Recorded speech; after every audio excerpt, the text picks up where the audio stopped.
Hi everyone, welcome back to Radio Night Crime. Before you drift off, let me know in the comments where you're listening from.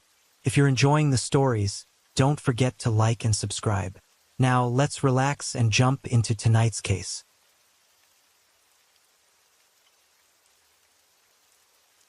Story 1.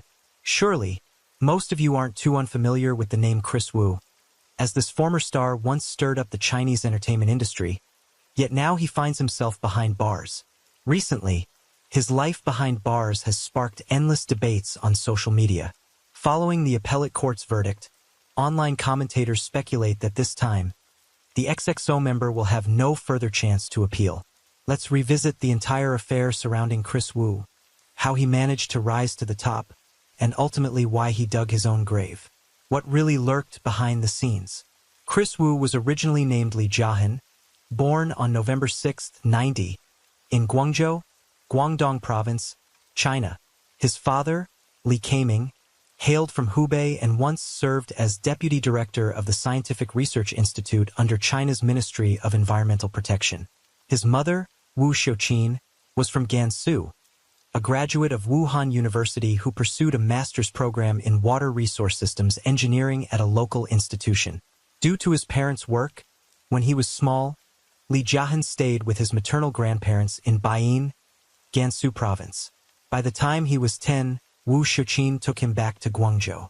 In fact, the couple had already been divorced for some time, so Wu Xiuqin changed her son's family name to hers. Thus, Li Jiahan became Wu Yifan, Chris Wu. Eager to provide him with a better education, Wu Xiuqin decided to move her son to Canada for school.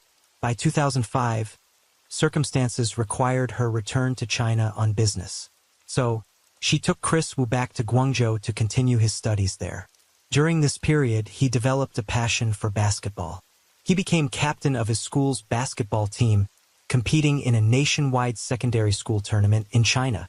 He even told his mother he dreamed of one day playing in the NBA.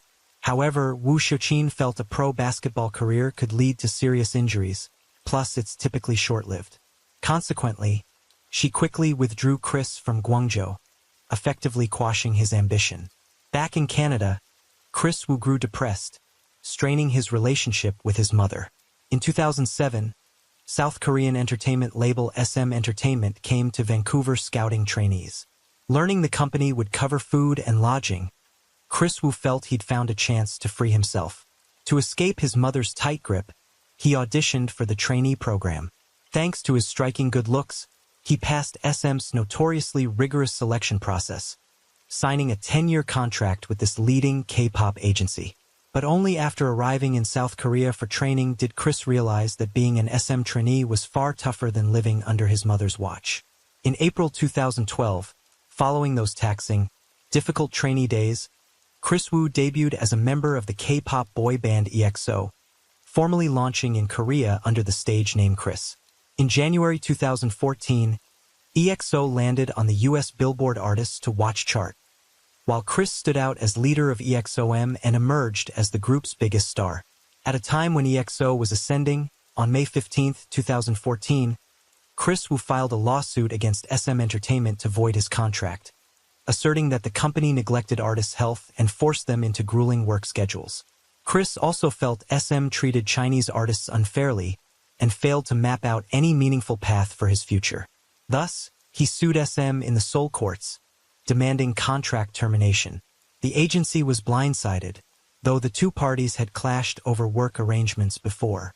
Right afterward, Chris Wu returned to China. At a glance, this move might look impulsive, but in reality, his mother, Wu Xiuqin, had paved the way for some time. 2 months before Chris' departure from EXO, she had already established a media company in Hong Kong, while Chris Wu's cousin Wu Lin founded another media venture in Shanghai. With his appealing looks and decent voice, and backed by a massive fan base, he benefited from the Hallyu wave then sweeping China. Upon returning, Chris Wu naturally became a breakout star in the Chinese entertainment world. In June 2014, the acclaimed actress-director Su Jinglai announced on Weibo that the male lead in her movie, Somewhere Only We Know, would be Chris Wu. Though he had virtually no acting experience, the idol effect brought in 287 million Chinese yuan, roughly $40 million in box office revenue. For Chris Wu, the real significance of this collaboration was that it opened the door for him in the Chinese market. By 2015, Chris Wu had become an up-and-coming figure collaborating with many A-listers in showbiz. He met the famed director Feng Xiaojiang when he played a supporting role in Mr. Six. Under Feng's guidance, Chris had roles in big-budget projects, mingled with veteran stars, and was deemed a promising young performer, despite ongoing debates about his acting chops. Through these connections, the XEXO star forged a path into Hong Kong cinema, working with Asia's king of comedy, Stephen Chow. Early in 2015, Chris Wu made a cameo in Chow's film The Mermaid. In 2017, he again collaborated with Chow, portraying the role of Tang Sanzang in Journey to the West, The Demons Strike Back. In just 2 years since rejoining the Chinese scene, Chris Wu dominated the entertainment sector, rocketing to top-tier celebrity status at a pace many toil their entire lives to achieve. Bolstered by his popularity, Chris Wu was honored with a wax figure at Madame Tussauds Shanghai. He was also the first celebrity born in the 90s to be displayed there. Suffice it to say that since returning to China, Chris Wu steadily climbed to A-list stardom, reaching the summit of fame that others might never attain in a lifetime. In 2016, the first love scandal of Chris Wu's career emerged, involving the online celebrity Xiao Jian'ai. On June 14, 2016, a female influencer under that name posted on Weibo, tagging Chris Wu's account, accusing the singer of deceit, then dumping her without a word. She also shared screenshots of their chat logs online. Those images went viral, creating a major uproar. Though Xiao Jian'ai soon deleted the post, rumors kept swirling. Next, various other social media users surfaced, also accusing Chris Wu of flirting or sleeping around. Faced with the allegations, Chris Wu's management swiftly denied everything, announcing they would pursue legal action against anyone spreading defamatory rumors. At the time, many fans believed Chris and assumed Xiao Jian'ai and the others were merely opportunists chasing fame. In showbiz, where money rules, public opinion can be swayed at any moment by financial clout. On June 16, 2016, Chris Wu revealed he'd signed with Yaolai Pictures and Media, commonly known as Yaolai Film. At such a sensitive moment, the idol was no longer represented by his mother's agency. Chris Wu presumably recognized the powerful network behind Yaolai Film, as well as their crisis management PR. Consequently, the scandal sparked by Xiao Jian'ai soon fizzled out. Despite the romantic turbulence, Chris Wu's fame remained sky-high. Yaolai Film repeatedly leveraged media tactics to keep boosting his profile, for instance, featuring him as a guest instructor at Jackie Chan's Film Academy, or securing roles like Tang Sanzang in Stephen Chow's box office powerhouse Journey to the West. The Demons Strike Back, even with his limited acting ability. In June 2017, Aichi recruited Chris Wu as a mentor on the Rap of China. One could say the show was tailor-made for him. Right from episode 1, his catchphrase, "Do you freestyle?" went viral, catapulting Chris Wu's name across all platforms. That same year, Chris Wu made Forbes 30's See the Under 30 list. Besides singing and acting, Chris Wu also soared in the fashion realm. Countless brands sought him as an ambassador, including many top-tier labels. In 2017, Chris Wu ranked top 10 in Forbes China Celebrity 100, amassing an annual income of around 50 million Chinese yuan, or $21 million. In 2019 and 20, he remained in the top 10. Handsome and active in multiple fields, Chris Wu attained both wealth and stardom before turning 30, idolized by millions. Yet, as people often say, water can float a boat or sink it. In the end, Chris Wu was but a money-making instrument for the powerful figures behind him. Uncritical fan adoration and lavish praise in the media made him forget his original aspirations and cost him his moral compass. In 2021, the scandal involving influencer Du Meizhu erupted, plunging Chris Wu's career into crisis. Meanwhile, the chairman of Yaolai Film, Chris Wu's management, was sued by the Beijing courts, freezing assets like vehicles, real estate, and bank accounts. Left in a precarious position, Chris Wu was thrust into a major fiasco. In recent years, China has enforced a sweeping clampdown on morally questionable performers. Once you're blacklisted, salvaging your career becomes nearly impossible. The lead figure in Chris Wu's meltdown was Du Meizhu, born November 18, 2002, age 19 at the time, and a student at Communication University of China. The saga began in May 21st, when social media was abuzz with photos capturing Chris Wu on a date with an unknown beauty. Reportedly, he booked out an entire movie theater for private time. The pair's intimate gestures soon led netizens to identify the mystery girl as Chen Zi, born 2003. While the public speculated on that rumored relationship, Du Meizhu stepped forward, claiming to be a victim and exposing Chris Wu's alleged deplorable conduct. On June 2nd, Du Meizhu's friend, Lu Meili, posted on Weibo about Du Meizhu's relationship with Chris Wu, attaching chat screenshots between them to highlight his scumbag behavior. According to Lu Meili, Chris Wu and Du Meizhu dated from December 20th until April 21st, when Chris vanished without explanation. By late May 21st, after rumors emerged of Chris' secret affair with Chen Zi, Du Meizhu realized he'd been seeing someone else. She became so distraught that she fell into depression and had to leave school. Then more women, including fans, accused Chris Wu of being an unfaithful womanizer. Amid the storm, Chris Wu bizarrely wrote on Weibo, "No single snowflake is innocent." A variation of the proverb, when an avalanche comes, no snowflake is blameless, implying no participant in a scandal is truly innocent. But this time, Chris Wu faced a formidable opponent. On July 8th, Du Meizhu published a bombshell post. She alleged Chris Wu had a private social media account for contacting underage girls, under the guise of seeking music video female leads. She claimed that once these girls visited his studio for contract signings, they'd be invited to parties where they were pressured to get drunk so he could assault them.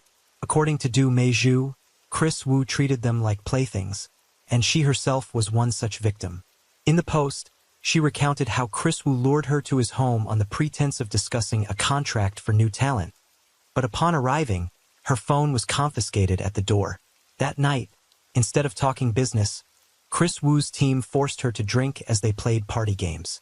His manager threatened that if she wouldn't enjoy herself, they would blacklist her on social media. Du Meizhu was only 17, an inexperienced drinker, so she blacked out. The next morning, she woke up in Chris Wu's bed. He swore he'd look after her forever.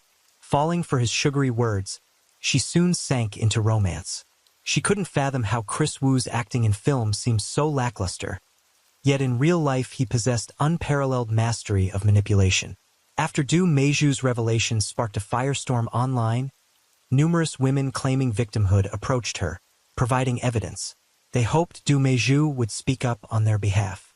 On July 16, 2021, Du Meizhu posted screenshots showing her chat with a WeChat ID labeled Beijing Fanshare Culture and Media, reportedly Chris Wu's company. The user threatened that, "We have engaged professional lawyers who are certain to win the lawsuit against you. Still, if you prefer, we can settle this quietly. We won't proceed with litigation."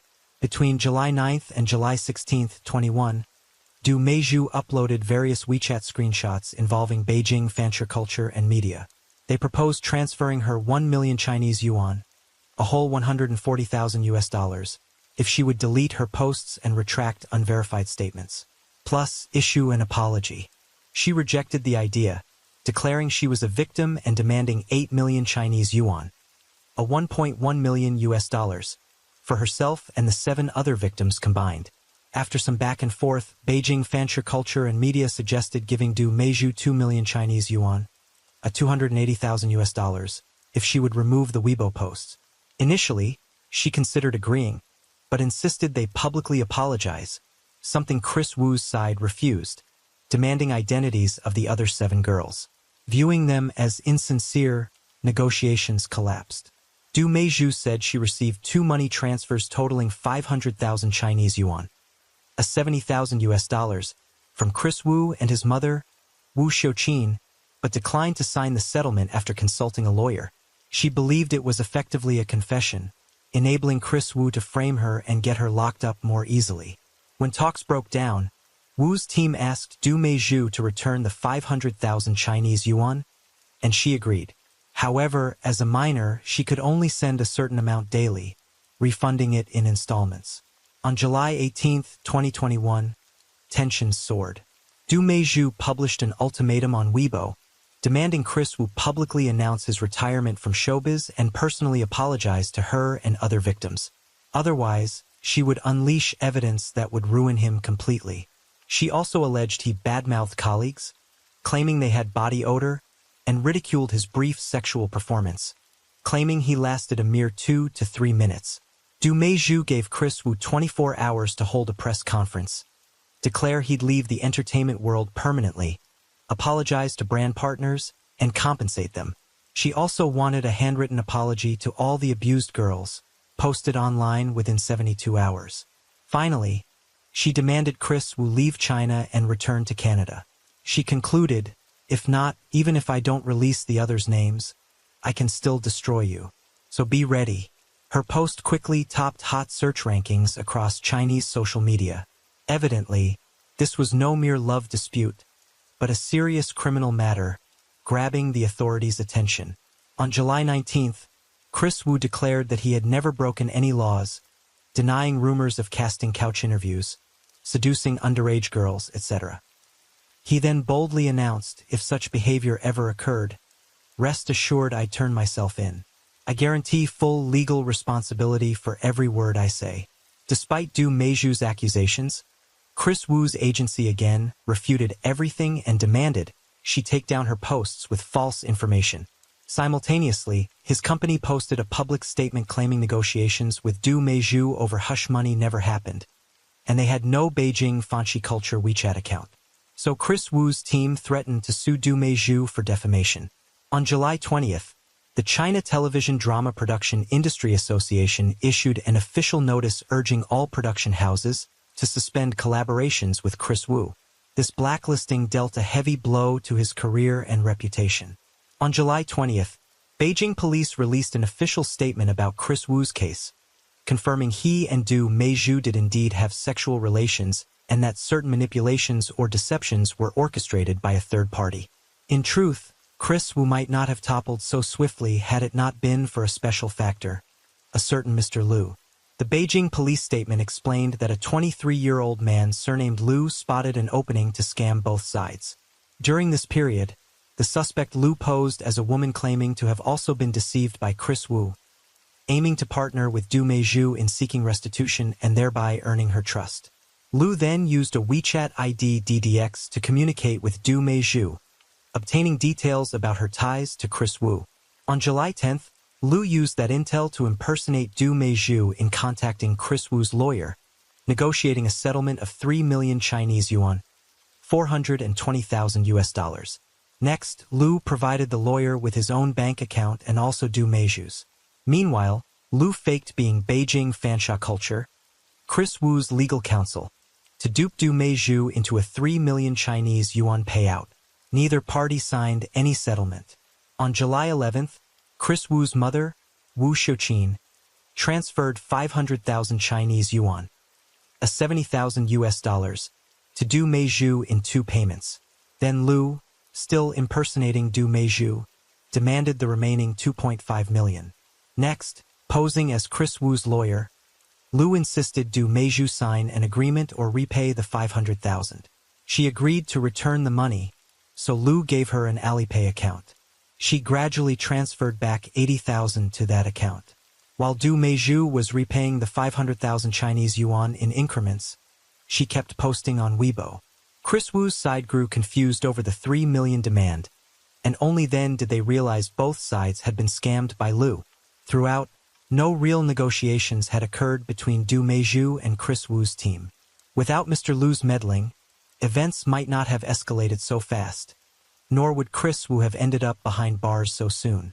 Right as the scandal erupted, countless brands canceled collaborations with Chris Wu, effectively demolishing his career, as he now faced allegations of sexual assault and police detention. By August, Chris Wu was banned from public platforms, while his personal and corporate Weibo accounts were taken down. On August 16, 2021, the Chaoyang District People's Procuratorate in Beijing approved a formal arrest warrant for Wu X fan, suspecting him of rape. On November 25, 22, the Chaoyang District People's Court in Beijing announced its primary verdict regarding Chris Wu on multiple charges, sentencing him to 11 years, 6 months for sexual assault and an additional 1 year, 10 months for group licentiousness. In total, he faces over 13 years behind bars, followed by deportation from China. Because he holds Canadian citizenship, Chris Wu will be deported upon completing his sentence.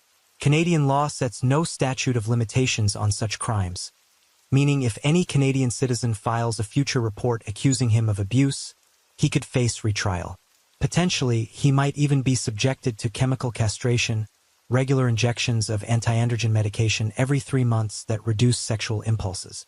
Nonetheless, Chris Wu refused to accept his sentence and appealed, claiming the penalty was excessive. Before the second trial took place, Chris Wu's legal team found a key witness intending to unmask Du Meiju's real nature, hoping to reverse the outcome. On February 27, 23, Li En, Du Meiju's close friend and a fellow online influencer, shared that Chris Wu's lawyers had invited her to testify at his upcoming second trial. Posting on Weibo, Li En revealed she would face Du Meiju directly in court, exposing that all Du Meiju wanted was money. She mentioned photos depicting Du Meiju receiving depression treatment at a hospital were in fact her post-cosmetic surgery images. Li En emphasized she could no longer tolerate Du Meiju's lying, so she'd follow her conscience for a fair resolution. Li En further claimed that, in reality, Du Meiju led a lavish lifestyle. Prior to her influencer fame, she reportedly earned 350,000 Chinese yuan, $50,000 from questionable deals.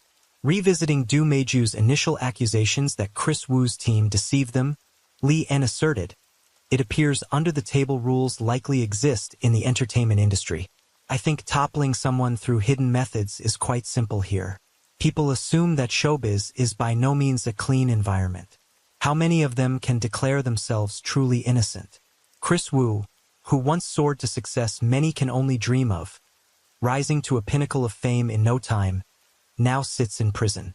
We can't overlook his mother's coddling role in this tragedy. That old proverb, "A child's bad behavior can stem from the mother," seems apt in his case.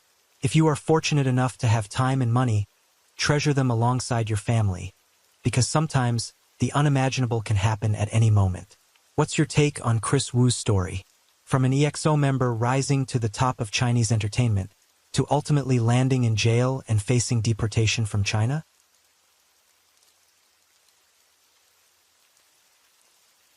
Story 2. If you've ever looked into traveling to Hong Kong, chances are you've come across Chungking Mansions. Dubbed the cheapest guesthouse hub in the fragrant harbor, it's a familiar stopover for budget backpackers. Yet, locals speak of this place with a mix of caution and dread, sometimes outright fear. Why is that? On an otherwise ordinary night at Chungking Mansions, a woman was found in a hotel room, her body riddled with over 70 wounds. The killer, meanwhile, had vanished without a trace.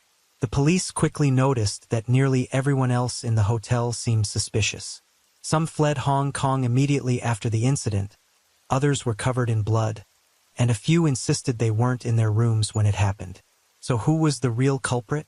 Located at 36 Nathan Road, Tsim Sha Tsui, Chungking Mansions has been standing since 1961.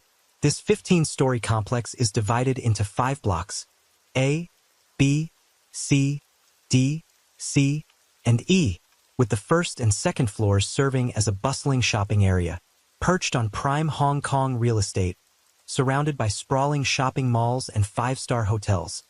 Chungking Mansions feels like an island unto itself, cut off from the polished world around it. The reason? It's a place perpetually tied to crime, violence, and illicit substances. Since the 1970s, enterprising businessmen began converting its apartments into low-cost guest houses, drawing in a wave of low-income migrants. From then on, this living space spiraled into chaos. At 6:10 a.m. on August 7, 2002, police received a call from an Indian man reporting a crime at a guest house within Chungking Mansions. It wasn't the first time they'd been summoned here for a murder. On July 27, 2001, in Block B, an 80-year-old hotel owner was killed and tied up in his room. his body left to rot until the stench became unbearable. On March 24, 2002, a hotel manager and a 38-year-old Polish man, both allegedly linked to drugs, were brazenly slain in the building's commercial area. So, when yet another murder was reported at a Chungking Mansion's guest house, the police were on edge and dispatched officers to the scene without delay. The crime took place at the Mandarin Guest House, located on the 13th floor of Block E. The guest house has 5 rooms and spans roughly 860 square feet. The incident occurred in room 2, 8 minutes after the call. At 6:18 a.m., police arrived. The moment they stepped up to the guest house door, they knew something had happened. The sharp metallic stench of blood hit them hard. Outside room 2, a pool of dark red liquid seeped from beneath the door, some of it already dried and crusted. The Indian owner of the guest house said he hadn't dared open the room, paralyzed by fear. When the door finally swung open, the sight inside was nothing short of horrific. Blood coated everything: walls, floor, every corner, every object, drenched in a deep, sickly red. Splatter marks stretched over 6 feet high on the walls. The floor bore the smeared imprints of red footprints. At the center of it all, a woman lay face down. She was no longer alive. Seasoned in murder investigations, the officer in charge immediately began asking questions. Who was the victim? Did she have a conflict so severe it led to this brutality?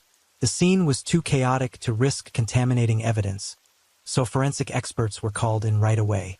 Initial findings revealed approximately 70 wounds on the victim's body, 10 on her back, 1 slicing from her waist down to her lowest rib, and the rest scattered across her head, arms, legs, chest, and midsection. The coroner concluded the cause of death was massive blood loss. This meant that when she was attacked, she was still conscious, bleeding out slowly from the sheer number of injuries. The estimated time of death was about 3 hours before discovery, between 3 a.m. and 4 a.m. on August 7, 2002. Forensics also found male bodily fluid near the victim's anus, suggesting she may have had sexual contact while still alive. Further investigation was needed to determine if that man was the killer. Given the chaotic state of the scene, police theorized the victim had fought back during the attack, raising the possibility that the perpetrator was injured too. While forensics combed for evidence, the police launched their investigation. The victim's identity was confirmed as Gulai Ahmar, a woman from India. She was a frequent visitor to Hong Kong, traveling under the guise of tourism. When her visa expired, she'd returned to India to renew it, only to come back to the city soon after. Of course, Gulai's repeated trips weren't just for sightseeing.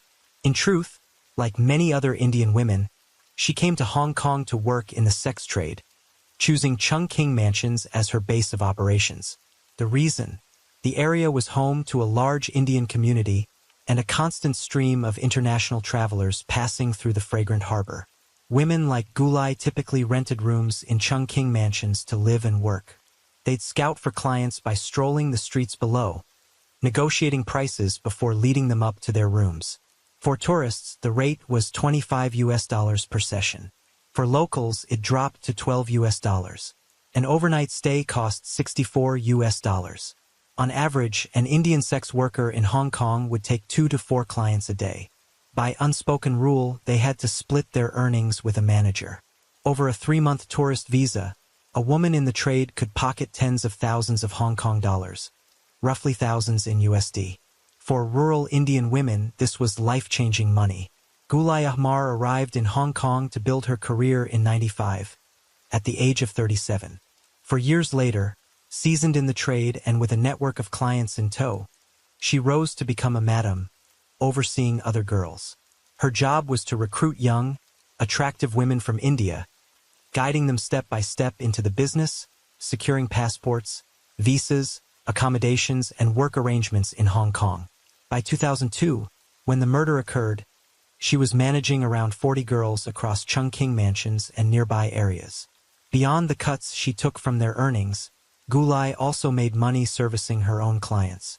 Each year, she could rake in millions of Hong Kong dollars, hundreds of thousands in USD. Gulai was a well-known figure in Chungking Mansions. When she died, Dozens of Indian women lined Nathan Road, their faces etched with grief. So, could Gulai's death be tied to a rivalry between criminal factions? Or did someone, envious of the fortune this madam had amassed, decide to end her life with such savage brutality?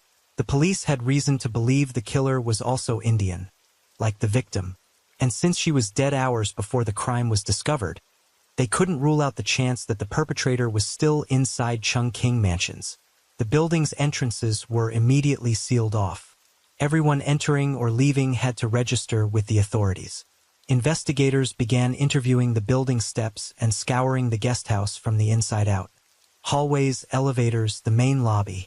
At the same time, the team reviewed footage from over 40 security cameras, hunting for any clue. Police started questioning everyone at the Mandarin guest house, where the murder took place. As mentioned, the guest house had 5 rooms. Gulai, the victim, was found in room 2. That night, the other 4 rooms, 1, 3, 4, and 5, were occupied. In room 1 was a man named Syed. He claimed he had gone to bed early that night. Between 2:30 and 3 a.m., he jolted awake to a woman screaming in Hindi, "She's being beaten. She's being killed." Moments later, he heard knocking from room 2. Then a man's voice, also in Hindi, asked what's going on. Another man replied in English, "No problem." But the woman kept screaming. Gradually, her cries faded, then stopped altogether. Syed said this kind of chaos wasn't unusual at the guest house, so he brushed it off and went back to sleep. He only woke up again when the police arrived. In room 2 with Gul was Kaur, another sex worker. When police got there, Kaur was nowhere to be found. Upon hearing of Gul's death, she was stunned, insisting she hadn't been at the guest house that night. Room 3 had originally been rented by 3 Bangladeshi men, but by the time the murder came to light, only one, Razak, remained. He said that around 3 a.m., he heard a woman crying out from room 2. He went over and knocked. A woman inside replied that nothing was wrong, so he returned to his room. 5 or 10 minutes later, he heard her shouting again, claiming someone was attacking and killing her. At 4 a.m., Razak drove his 2 roommates to the airport to leave Hong Kong, returning to the room by 5 o'clock. Room 4 housed Singh, the guest house manager. His job was to oversee everything, greeting guests, handling check-ins and payments, even fetching food or running errands for clients. On the night of the murder, Singh was sleeping at another Mandarin guest house location with Kaur, so he claimed ignorance of the events. But he recalled something odd. The day before the murder, August 5th, a Bangladeshi tourist had checked into the guest house. Yet, on the evening of August 6th, the man and all his belongings vanished without checking out. When Singh reviewed the check-in log, he found the guest's details had been erased with correction fluid. Room 5 was empty the night of the murder. Its previous occupant, the mysterious Bangladeshi tourist who'd left without a trace. With all these statements, who do you think is the most suspicious? The woman who shared the victim's room? The 2 Bangladeshis who fled room 3 in the dead of night? The manager who claims he wasn't there? Or the enigmatic guest from room 5? Drop your thoughts below and stick around for the next developments to see if your hunch pans out. The police pegged the suspects as the 2 men who fled room 3 that night and the man from room 5. A team of investigators was dispatched to the airport to apprehend them immediately. But there was a hitch. To Hong Kong police at the time, every Indian face blended into the next, making identification a nightmare. They brought Singh along to assist. They nabbed one suspect at the airport and another in Tsim Sha Tsui. Yet, after questioning, both were released. There was no evidence tying them to the crime. Turns out, the real liars were Singh, the guest house manager, and Kaur, the victim's roommate and Singh's girlfriend. Not long before, the pair had sworn they'd been together at another Mandarin guest house branch on the 8th floor of Block A in Chungking Mansions. But when police reviewed the security footage, the story unraveled. At 3:41 a.m. on August 7th, the day of the murder, Singh was seen in an elevator heading to the 8th floor of Block A with an Indian man clad in blood-soaked clothes. They didn't exit on camera. Then, at 4:56 a.m., Singh and the same man rode the elevator in Block E back to the main Mandarin guest house, the crime scene, on the 13th floor. Shortly after, Singh escorted Kaur out of Block E to the guest house in Block A. Later, Singh, Kaur, and the mysterious Indian man left Block A together. By then, the man had swapped his bloody outfit for clean clothes. They returned to Block E. Sometime afterward, the guest house owner, who had reported the crime, left the scene along with all three of them. So Singh and Kaur had clearly lied. Weren't they supposed to have been at the Block A guest house the whole time? Even more damning, right around the time of the murder, Singh was spotted leaving the scene with a blood-drenched man. Why would the couple lie? Who was this man? Did the guest house owner, the one who called the police, know the truth? Or was he deceived too? After his arrest, faced with the damning security footage, Singh finally cracked. He admitted the Indian man with him that night was the killer. His name was Preet Harman, another employee of the Mandarin Guest House network.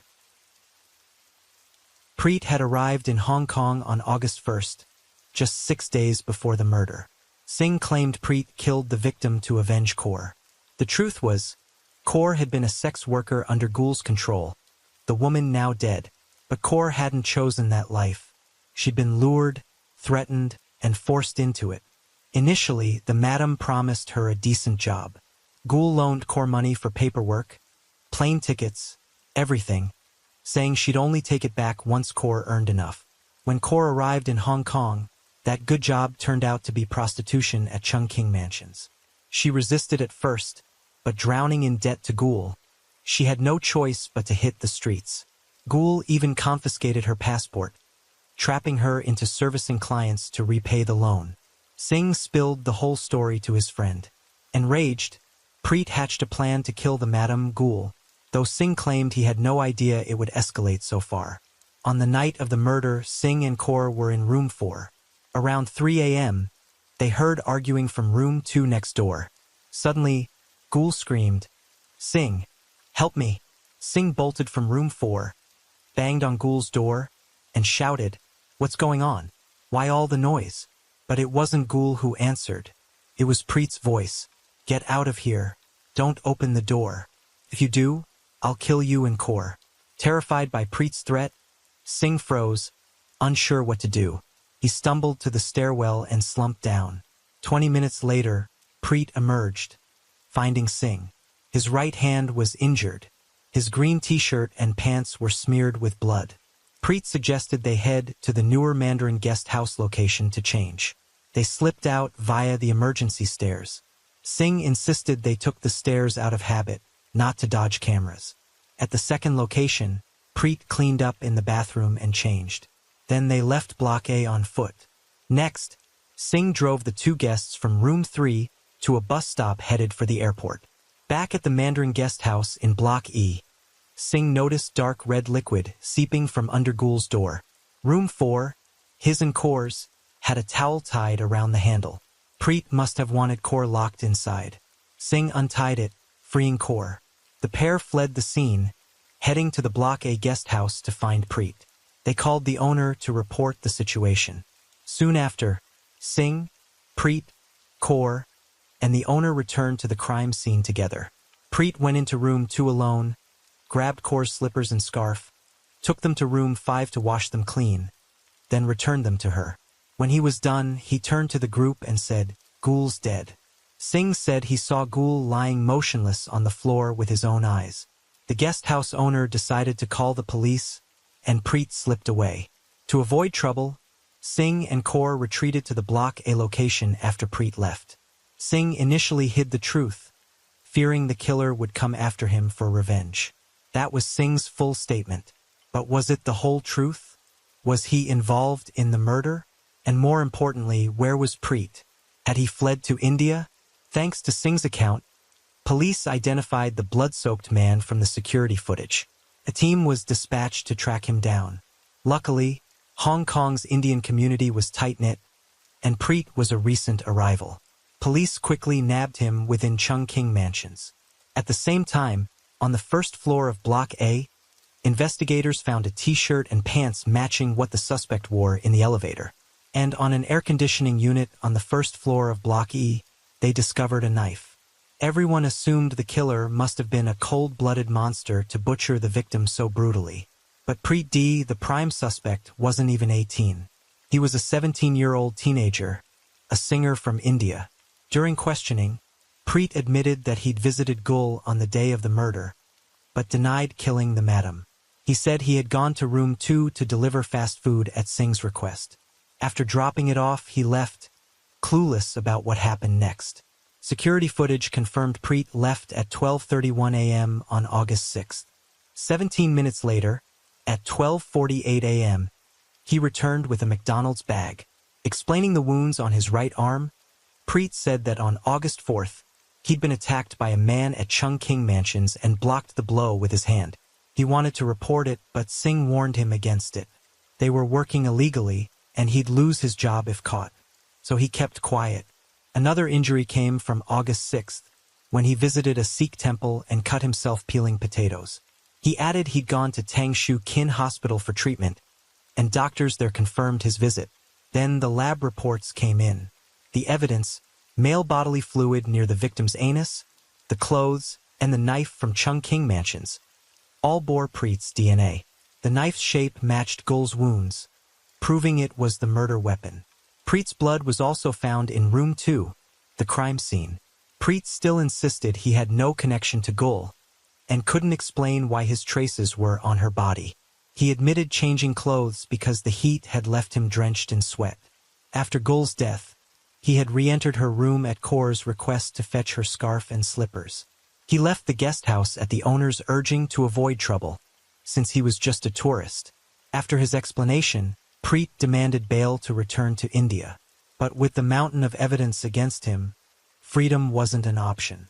A month after his arrest on September 9th, Preet staged a breakout. During a break, while playing ball with other inmates, the teenager scaled a 52-foot barbed wire fence with his bare hands, then slid down a lamppost to escape. Fortunately, guards spotted him and hauled him back in time. Before the murder trial, Preet was sentenced to 2 months for the escape attempt. Over a year after the crime, in early 2004, the first trial began.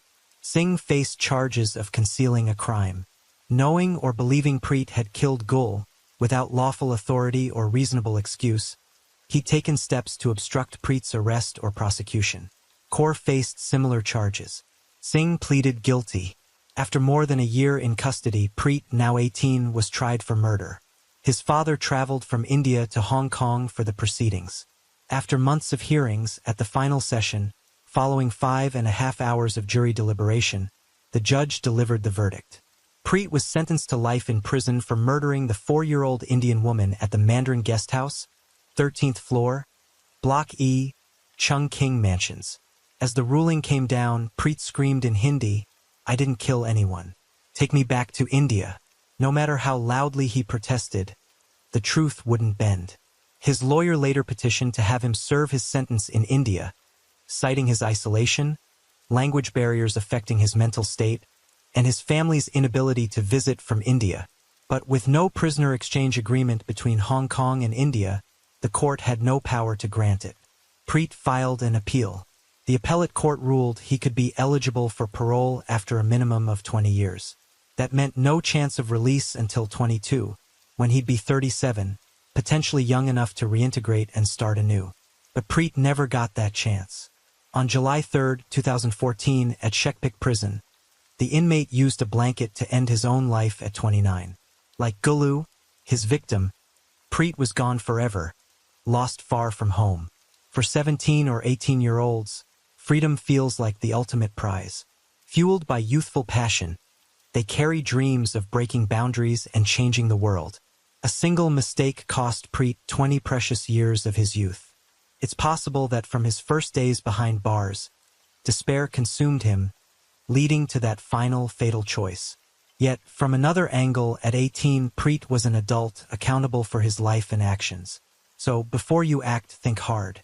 Never assume someone else will bear the weight of your choices. Your fate rests in your hands alone.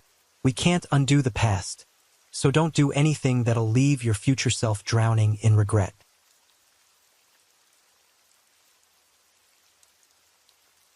Story 3. Osaka, in Japan's Kansai region, is renowned for its rich culinary heritage and bustling commercial districts, drawing countless tourists each year.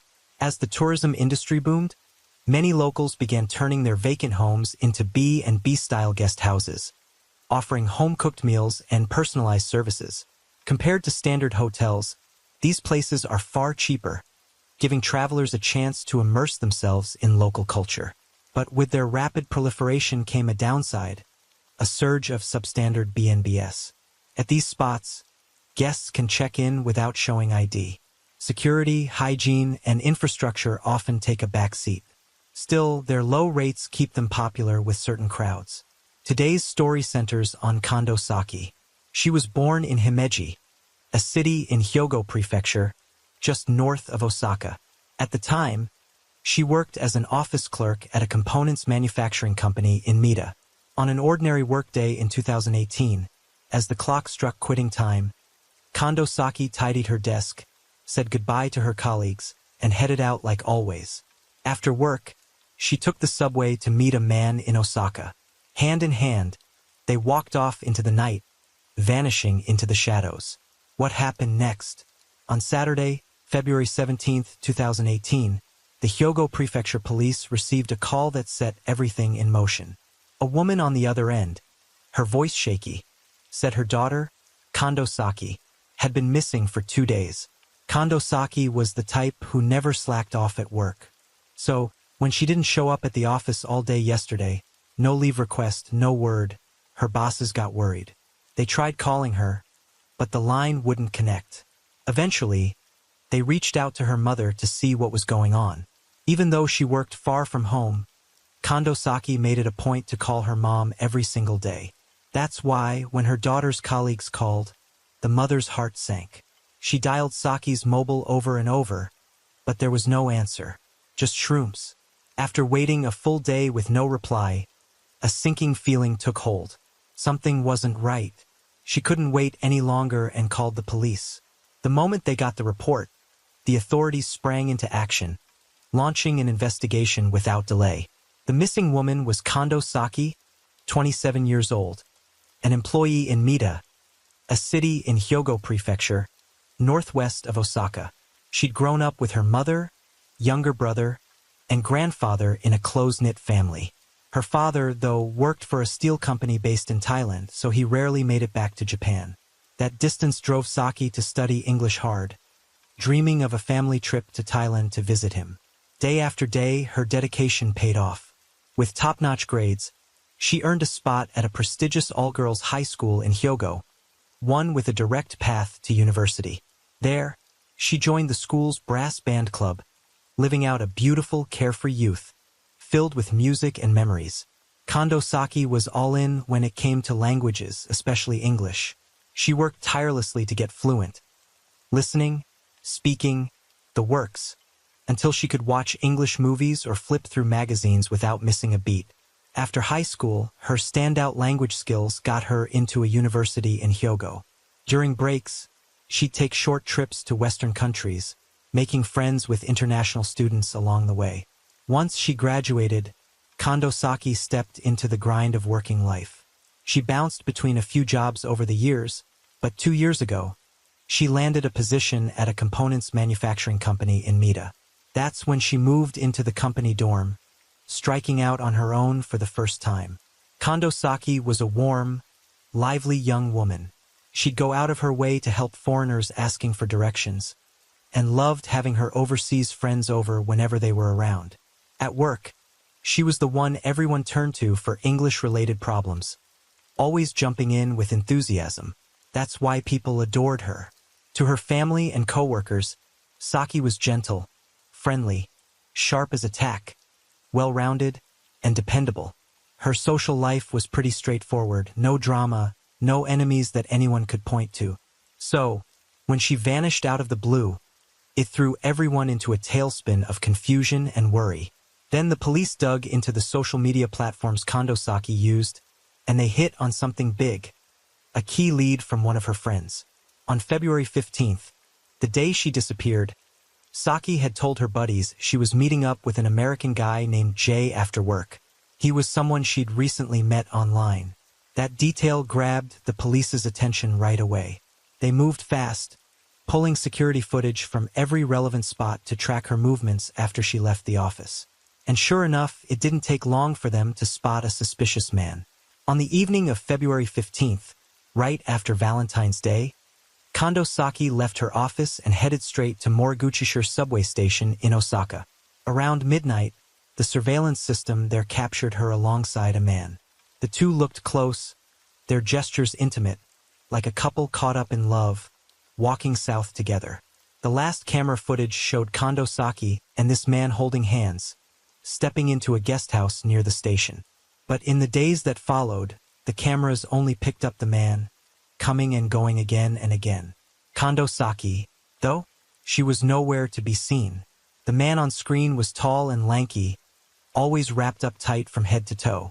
One surveillance clip revealed his outfit: a black knit cap, a white face mask, dark sunglasses, black clothes top to bottom, and black shoes to match.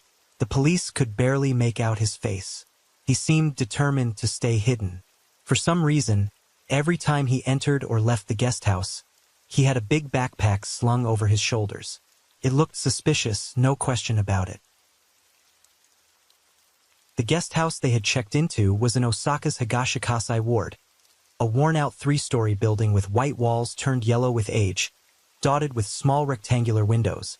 The police tracked down the owner fast, hoping he had kept a guest log. But their hopes didn't last long.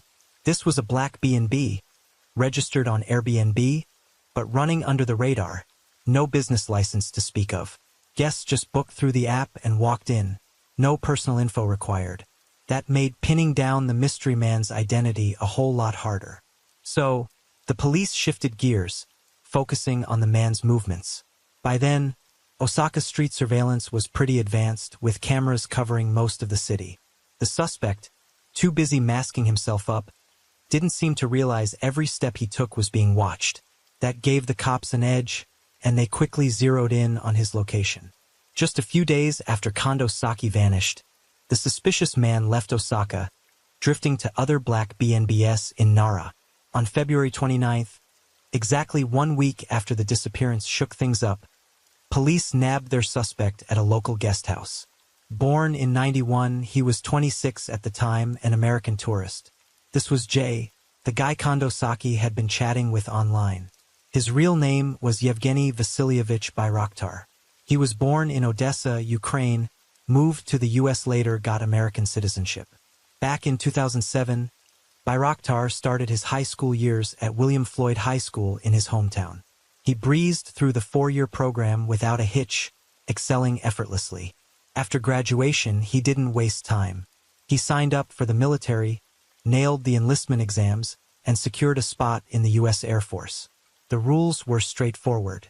Bayraktar had to serve a full 4 years. But something went wrong. No one knows exactly why. And after just 11 months, he deserted, heading back to Long Island. From there, his life unraveled into an aimless drift, devoid of purpose. Those who knew him, friends, neighbors, offered a strikingly consistent take. Bayraktar was a gentle soul, shy, not much of a talker. Yet beneath that quiet surface burned a deep passion for Japanese culture, which is why he kept picking Japan as his go-to destination. By now, he'd made over 10 trips there. Sightseeing was part of it, sure. But his real drive was chasing romantic moments with Japan's beautiful, soft-spoken women. Bayraktar's family didn't hold back. They said he was utterly captivated by Japanese women, almost to an obsessive degree. Once he opened up to a friend and admitted his dream. He wanted to marry one someday.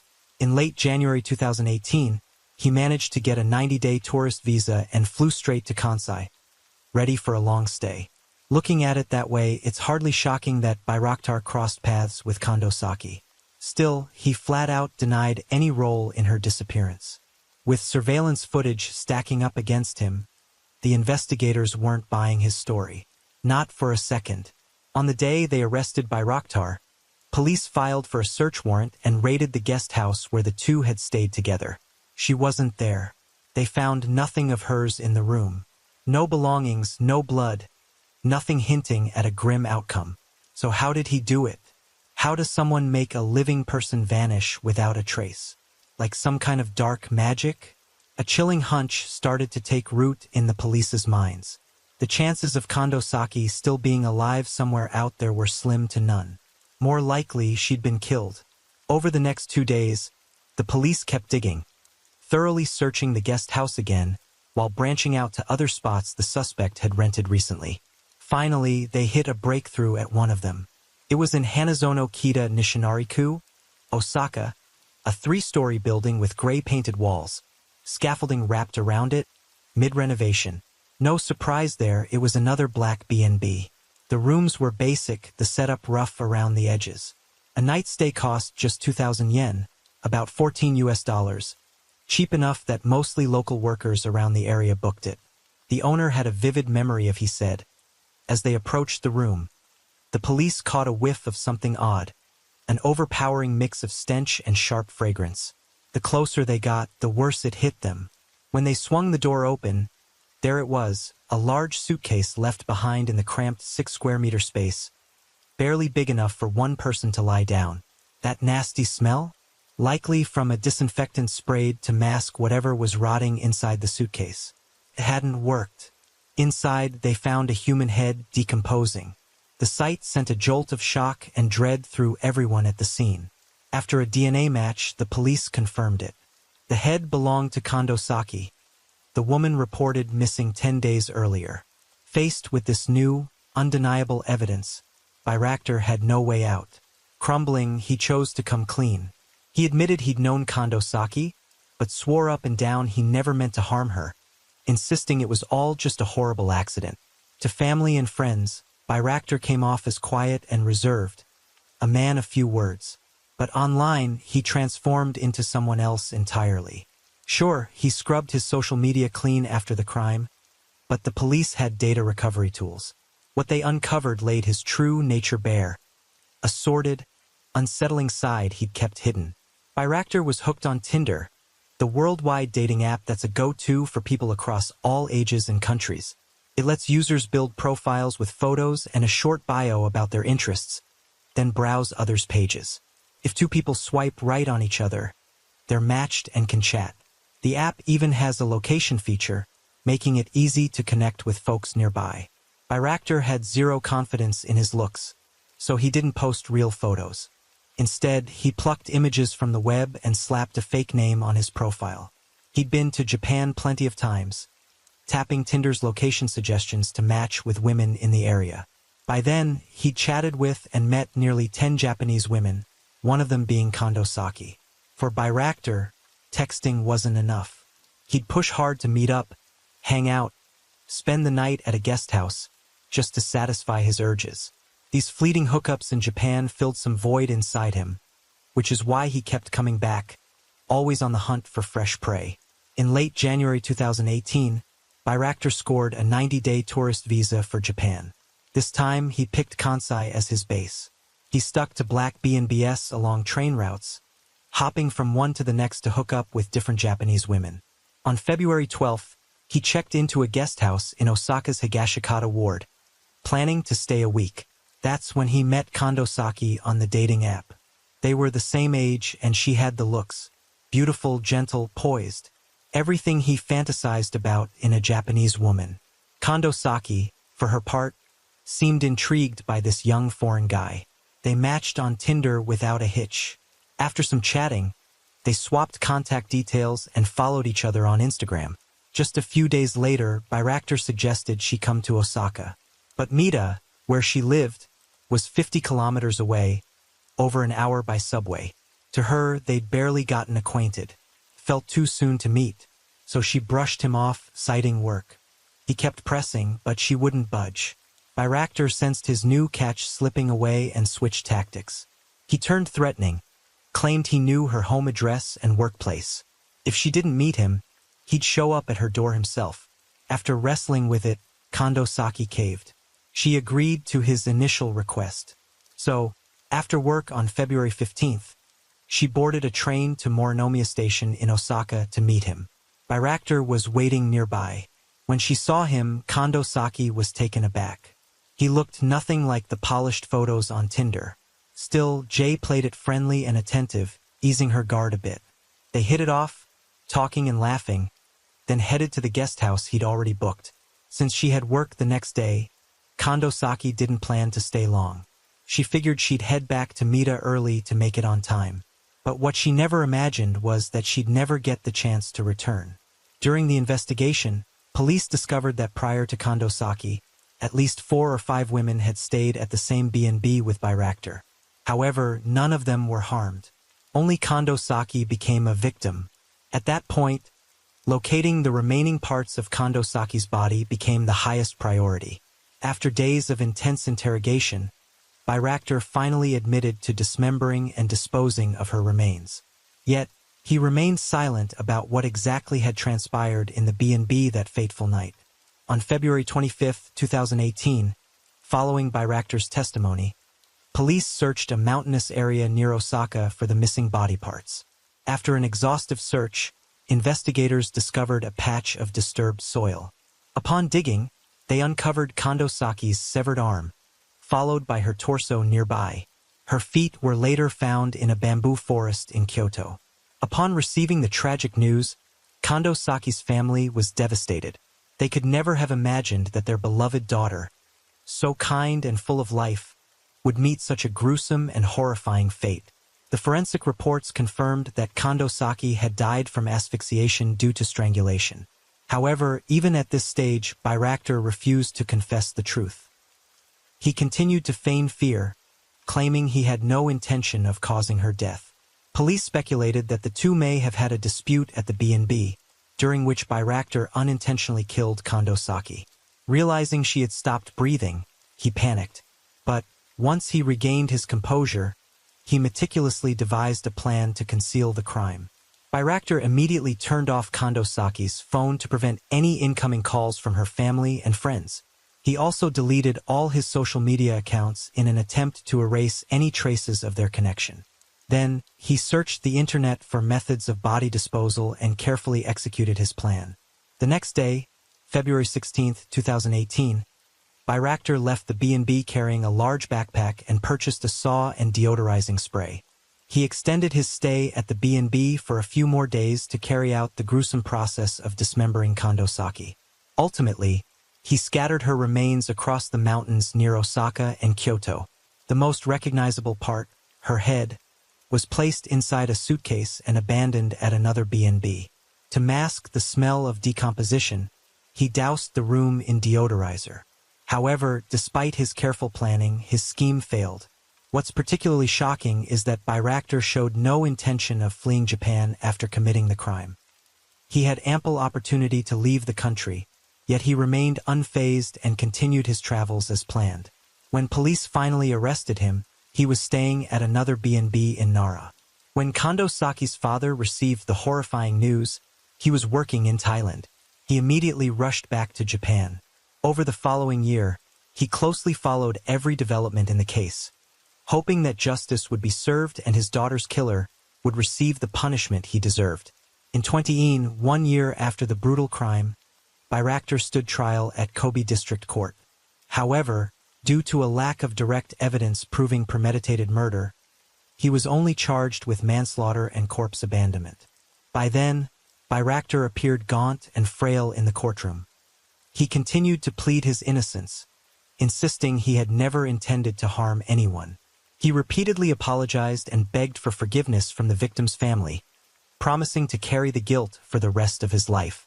But no one believed his remorse.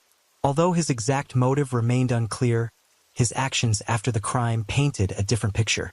Instead of turning himself in, he meticulously erased his digital footprint, disposed of the body in a barbaric manner, and attempted to hide the crime.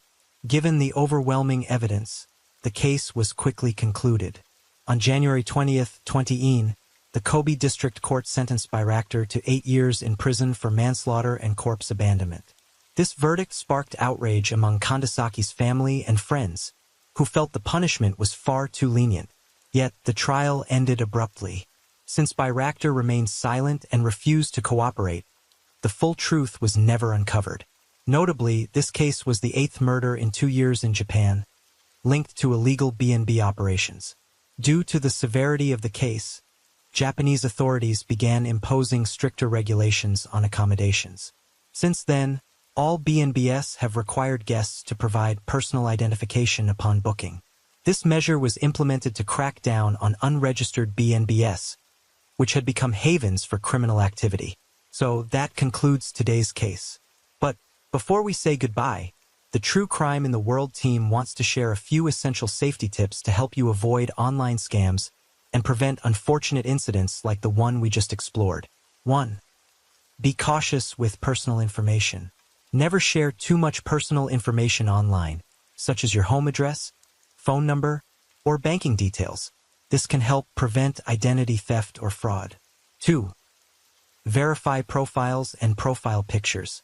Always check the profile of the person you are interacting with. Be wary of incomplete profiles or accounts with no profile pictures.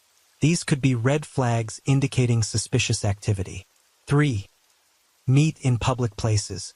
If you decide to meet someone you've connected with online, always choose a public setting. Avoid meeting in private or isolated locations. 4. Maintain boundaries. Don't trust someone too quickly just because they seem friendly online.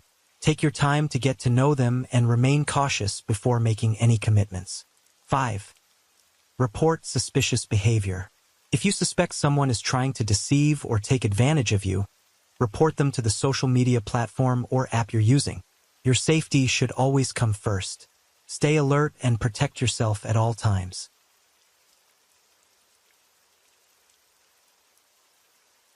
Story 4. On June 8, 2017, a horrific shooting tore through a supermarket in Tinkanek, Pennsylvania. But the real shiver doesn't come from the body count alone. It's the shooter's identity that chills to the bone. He wasn't a wanted felon or a raving extremist. He was a YouTuber. Even more unnerving, before pulling the trigger, he'd laid out every clue in his videos, publicly detailing his bloody blueprint.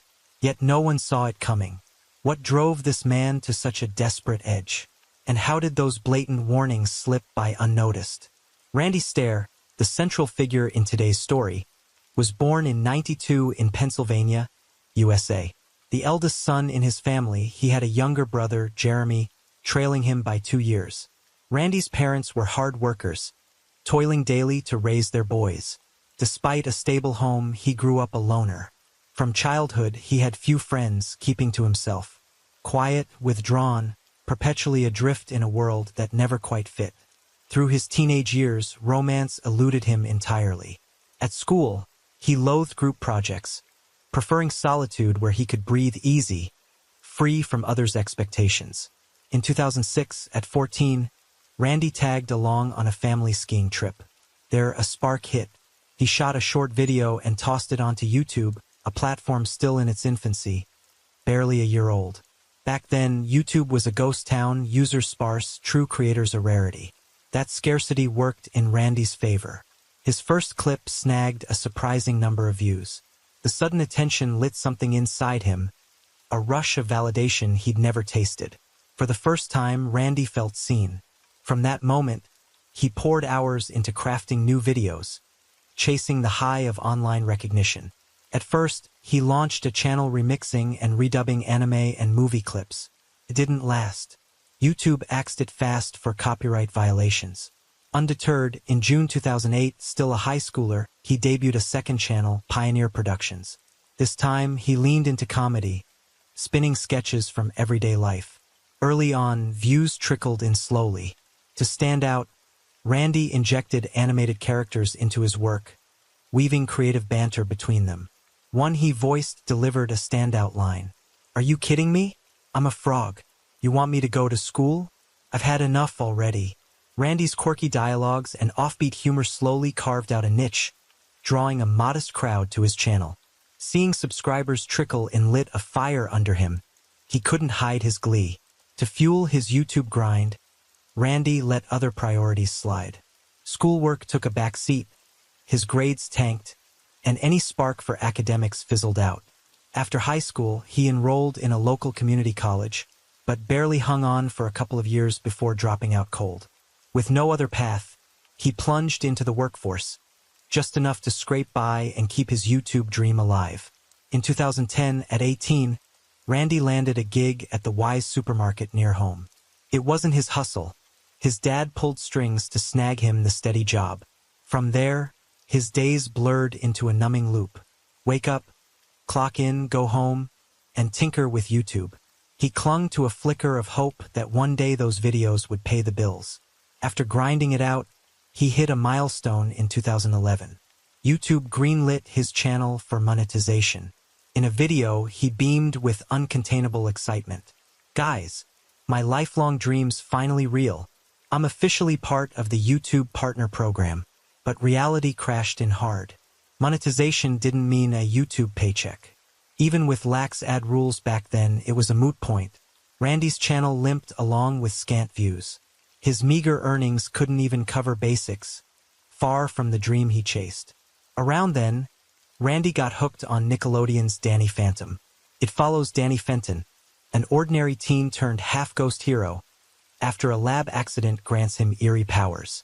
He battles wicked spirits threatening humanity, a story that gripped Randy tight.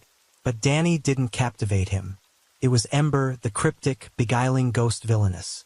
Randy drowned in the show's world, convinced its spirit realm was real, and maybe eternity wasn't the end but a doorway. Then tragedy struck. Tom, a friend of his brother Jeremy, died in a car crash. They'd shared a class but weren't close. Still, losing a peer shook Randy deep. The nightmare didn't end there. Soon after, Matthew, his best friend since childhood, perished in another wreck. The double blow crushed him, grief stacking atop grief. Then tragedy struck. Tom, a friend of his brother Jeremy, died in a car crash. They'd shared a class but weren't close. Still, losing a peer shook Randy deep. The nightmare didn't end there. Soon after, Matthew, his best friend since childhood, perished in another wreck. The double blow crushed him, grief stacking atop grief. That cascade of loss fueled an obsession. He fixated on whether something lingered beyond death, not doubting but believing the spectral world of Danny Phantom was real. Fate wasn't done with him. Soon after, Randy himself crashed his car. He walked away with minor scrapes, but relief didn't follow. Instead, the wreck hardened his conviction. This life wasn't meant for him. Randy grew terrified of aging, of fading into a long, empty life. His journal spilled his dread. "I can't make it to 60. No way. Honestly, I don't get how people stomach this existence for decades." He despised the monotony, the soul-crushing loop of waking, dragging himself to a pointless job, collapsing at home, only to do it again. How do people live like this? How do you all survive on this planet, decade after grinding decade? By 2014, his fixation on Ember took a darker turn. He shuttered his old YouTube channel, pouring every spare moment into learning animation and sketching. From there, he birthed a crew of characters modeled after Ember, dubbing them Ember's Ghost Squad. He even launched a fresh channel to showcase these creations. The videos revealed a real knack for drawing. Honed further, he might have shown as an animation YouTuber with serious potential, but tragically, he veered down a shadowed path, and once he started, he wouldn't turn back. Randy became convinced the spectral bond tied him to Ember. He believed death would transform him into a female spirit like her, that he didn't belong in this world at all. Only by ending his life, he thought, could he reclaim his true form. That warped notion took root, whispering escape from a reality he loathed. In 2016, he posted a haunting video. "How well do you know yourself? Try this. Stand before a mirror and stare. Do you really recognize who's looking back?" By then, paranoia had sunk its claws deep. He couldn't tell reality from delusion. It wasn't new. Back in high school, he'd wrestled with gender dysphoria. He felt trapped, a female soul caged in a man's body. When his parents were out, he'd sneak into his mom's closet, slipping into her clothes. His journal laid it bare. "My soul is a woman's. I feel this world through a woman's heart, but I'm locked in a man's flesh, forced to live a life that's not mine. This is my soul's bargain. Why must I waste 20, 30 years in this revolting shell? Mom? Dad? I'm sorry. I'm not a man, but I've got no reason to apologize either." As these bleak emotions swelled, Randy's demeanor shifted. Once just a quiet introvert, he turned dour, resentment simmering beneath the surface. He hated his supermarket job but slogged through it for cash. He loved making videos, yet years of effort yielded a channel few watched. Then a grim fixation took hold. He spent hours poring over the deadliest school shooting in U.S. history, the '99 Columbine Massacre. Two high schoolers, Eric Harris and Dylan Klebold, stormed their school with guns and bombs, killing 15 and wounding 24 before turning their weapons on themselves. Randy fixated on Eric Harris, seeing in him a kindred spirit, an eerie soul connection. That obsession became the final spark, igniting a path he couldn't unwalk. On April 25, 2017, 44 days before the carnage, Randy Stair bought two Mossberg 500 shotguns. He filmed himself practicing in his backyard, posting the clips online. Strikingly, he wore the same style t-shirt Eric Harris donned during the Columbine Massacre, emblazoned with natural selection across the chest. Not just one, he'd snatched up 3 identical shirts. His journal laid bare his unraveling mind. I'm part of Amber's Ghost Squad. 2017's the year I joined them. That's my real home. I'm not crazy, not mentally ill, not schizophrenic. I'm me. Worse, resentment festered toward his oblivious parents. I've left so many clues and they still don't see a damn thing. On May 18, 2017, Randy tweeted from the Amber's Ghost Squad account. A cryptic jab. Think you're ready for June 7th? You're dead wrong. It was a flare signaling the nightmare ahead. The date his silent plotting zeroed in on. 3 days later, May 21st, he upped the ante. 17 days left. Got it marked on your calendars yet? He didn't stop there. Randy spun a web of fictional characters for the squad, naming each one and crafting separate Twitter accounts for them. By May 24th, one alias, Mackenzie, posted an oddity. By May 24th, one alias, Mackenzie, posted an oddity. Andrew's not crazy, he's just trapped between 2 worlds, 2 dimensions. People can't get him. Who was Andrew? Andrew was Randy's online mask, the persona he used to chat with his digital followers. Only after the bloodbath did police unmask him as Randy Stair. Those tweets were just the tip of a sinister iceberg. In April 2017, fresh off buying the guns, he uploaded a foreboding video, vowing to let fate pick his killing ground. On camera, he held up a 1983 quarter, 25 cents, about $25 and said, "This is a quarter from '83. Believe in fate? Here's its test." He'd flip it 3 times. If heads won, he'd strike it home. If tails took it, the Weiss supermarket, his workplace, would become the slaughterhouse. First flip, tails. Second, heads. Third, tails. He palmed the coin, flashing a frigid grin. Tails, folks, it settled. Fate was sealed. Yet somehow, no one clocked the danger blazing in plain sight. For days before the massacre, Randy dropped a farewell video, voice laced with eerie detachment. What the hell's happening? None of this feels real. I can't believe I'm saying goodbye to you all. It was a shadowy, unsettling clip, but the worst was yet to come. Then he stared straight into the lens, venom dripping. For nights from now, their lives shatter. I'll wipe them out. I can't wait any longer. I want that supermarket shut down for a month, bankrupt even. Then it's over. No one could have guessed that. For days later, Weiss would indeed turn into a blood-soaked crime scene. On the morning of June 7, 2017, before the Weiss Market opened its doors, Randy Stair filmed a quiet walkthrough of the store, his workplace for nearly 7 years. But within those familiar aisles, less than 24 hours later, a horrifying bloodbath would unfold. In the pre-dawn hours of June 8th, as the night shift wound down, Randy and 4 co-workers bustled about, stocking shelves. After a grueling shift, everyone just wanted to wrap up and head home to crash. None suspected Randy was quietly setting a nightmare in motion. He locked every exit tight.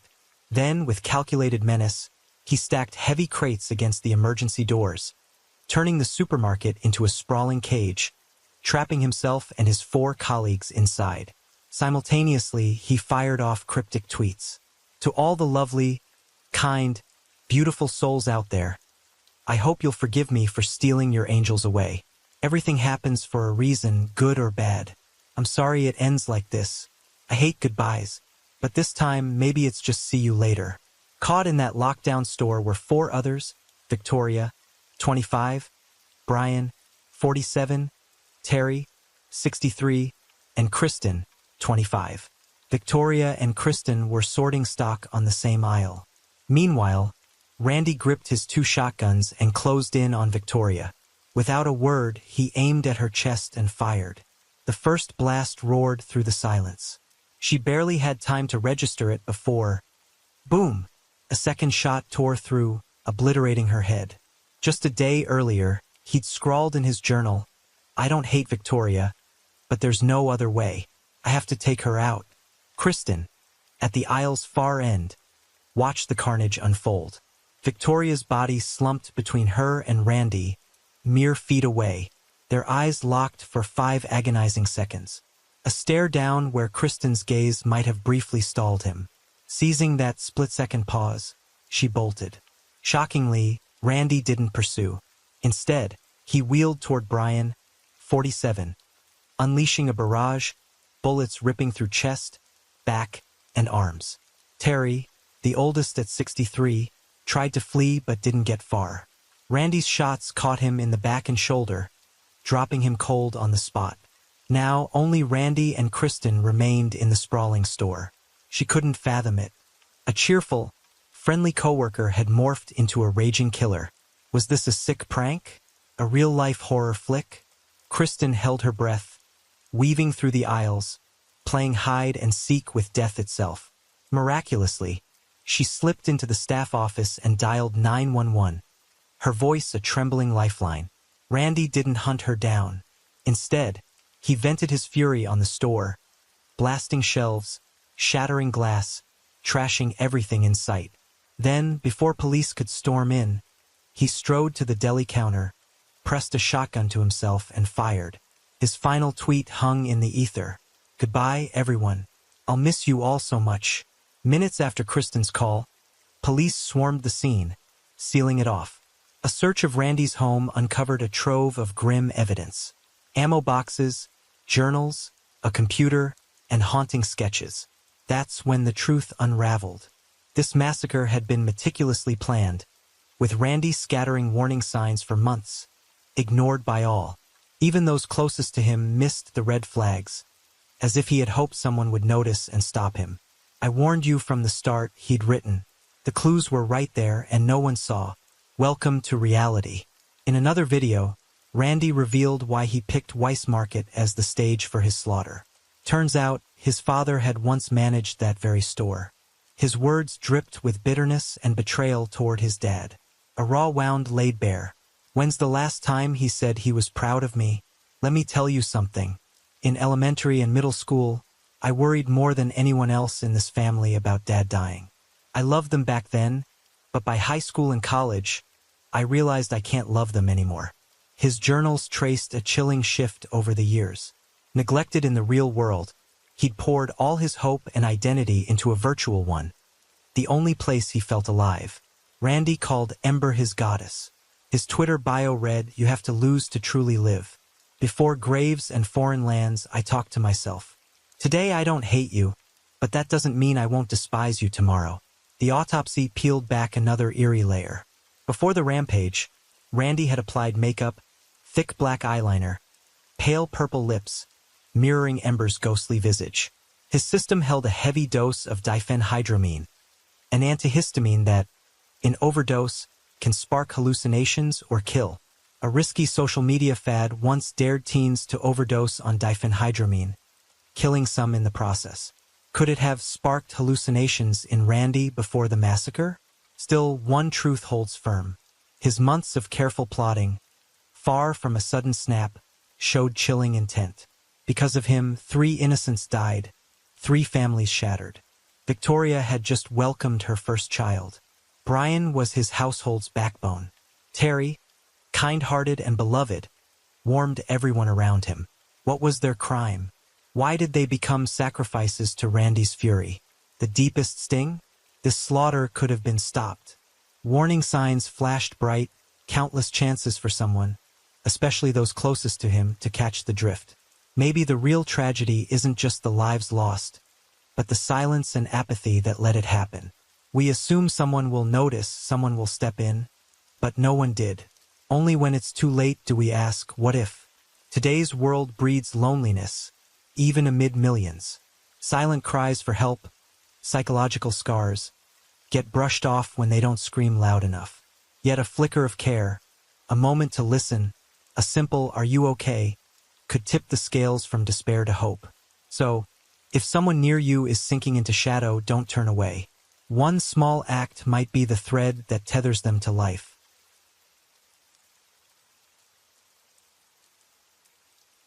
Story 5. He was a talented, successful, and wealthy software engineer. Not only brilliant and hardworking, he was also a kind-hearted man who always put his family first. His life seemed perfect, unmarred by any flaws. She was a girl born in a poor rural village, where the dream of going to school never became a reality.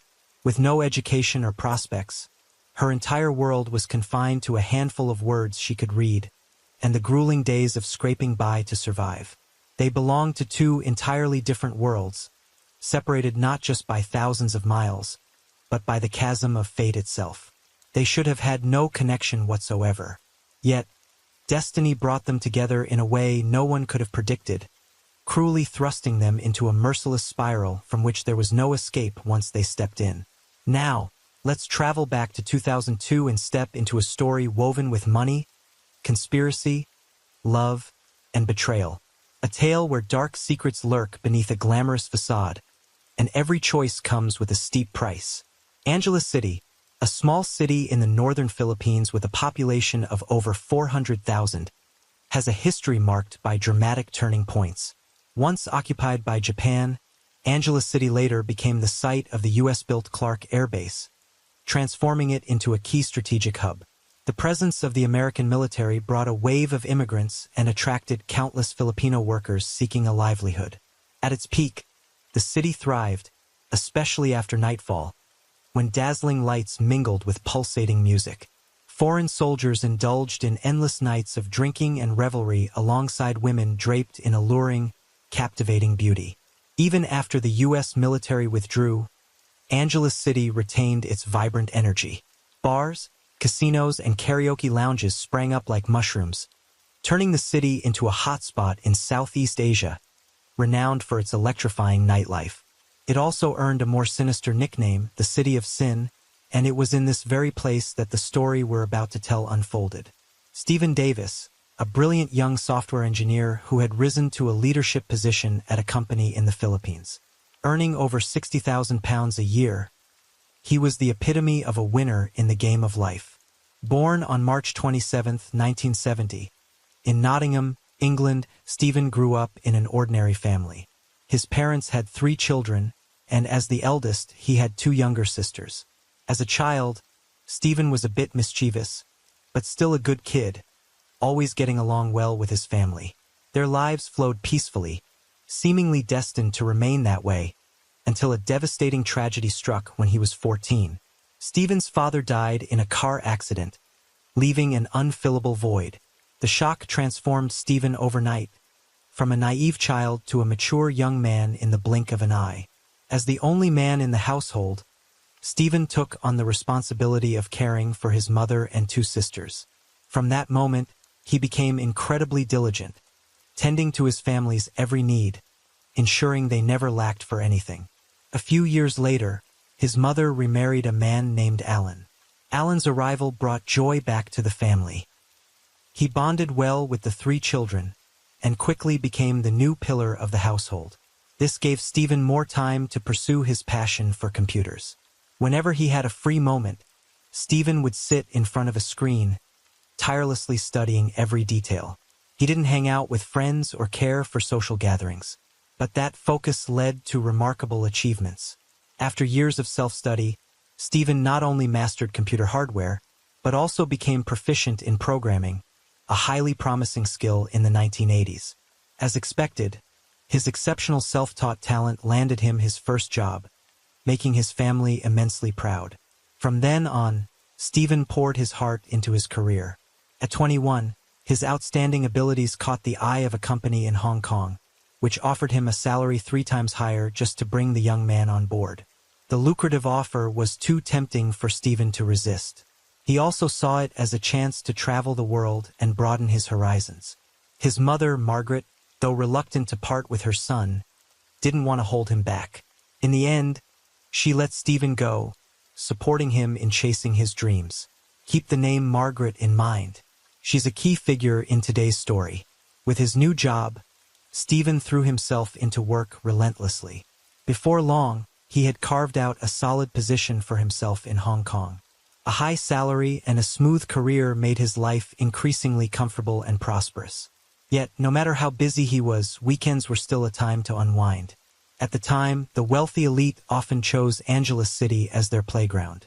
As mentioned earlier, the city was notorious for having Southeast Asia's largest red light district, brimming with casinos, bars, karaoke lounges, and countless entertainment services, all at very affordable prices. Stephen and his colleagues were no exception. They often visited on weekends to de-stress. But unlike most who flocked to bars in search of women, Stephen had a different passion, soaring through the skies. He was particularly enamored with powered paragliding, to the point of joining a flying club in Angeles City. Whenever he had time, he'd head there, strap into his paraglider, and take off into the sky, reveling in the absolute freedom of flight. One night, Stephen stepped into a bar where dim lights illuminated radiant faces, and the music blended with the scent of alcohol in the air. Amid the lively crowd, his gaze suddenly locked onto a youthful, innocent face, the kind he was drawn to. Without hesitation, Stephen approached her, chose her, and took her out for the night. At the time, girls like her were far from rare in Angeles City bars. Most came from impoverished families with no access to education. To survive, they entered this glittering world, dancing for entertainment or selling their bodies for a few coins. Back then, a night of dancing in a bar earned them about £1, while selling their bodies could bring in £5. After a few days together, Stephen became convinced that this girl was the one fate had destined for him. Without a second thought, he paid £500 to buy her freedom from the bar owner. Her name was Evelyn Talagalgan, and she hailed from Dalima Island, a destitute island in the Philippines. There, clean water and electricity were non-existent. Homes were mere thatched huts, and having food was a luxury, let alone education. Driven by poverty, girls in the village grew up dreaming of working in bars, hoping one day a wealthy man would notice them, turning them from sparrows into phoenixes, changing their fate and that of their families. Evelyn left home at 13, heading alone to the bustling Angeles City.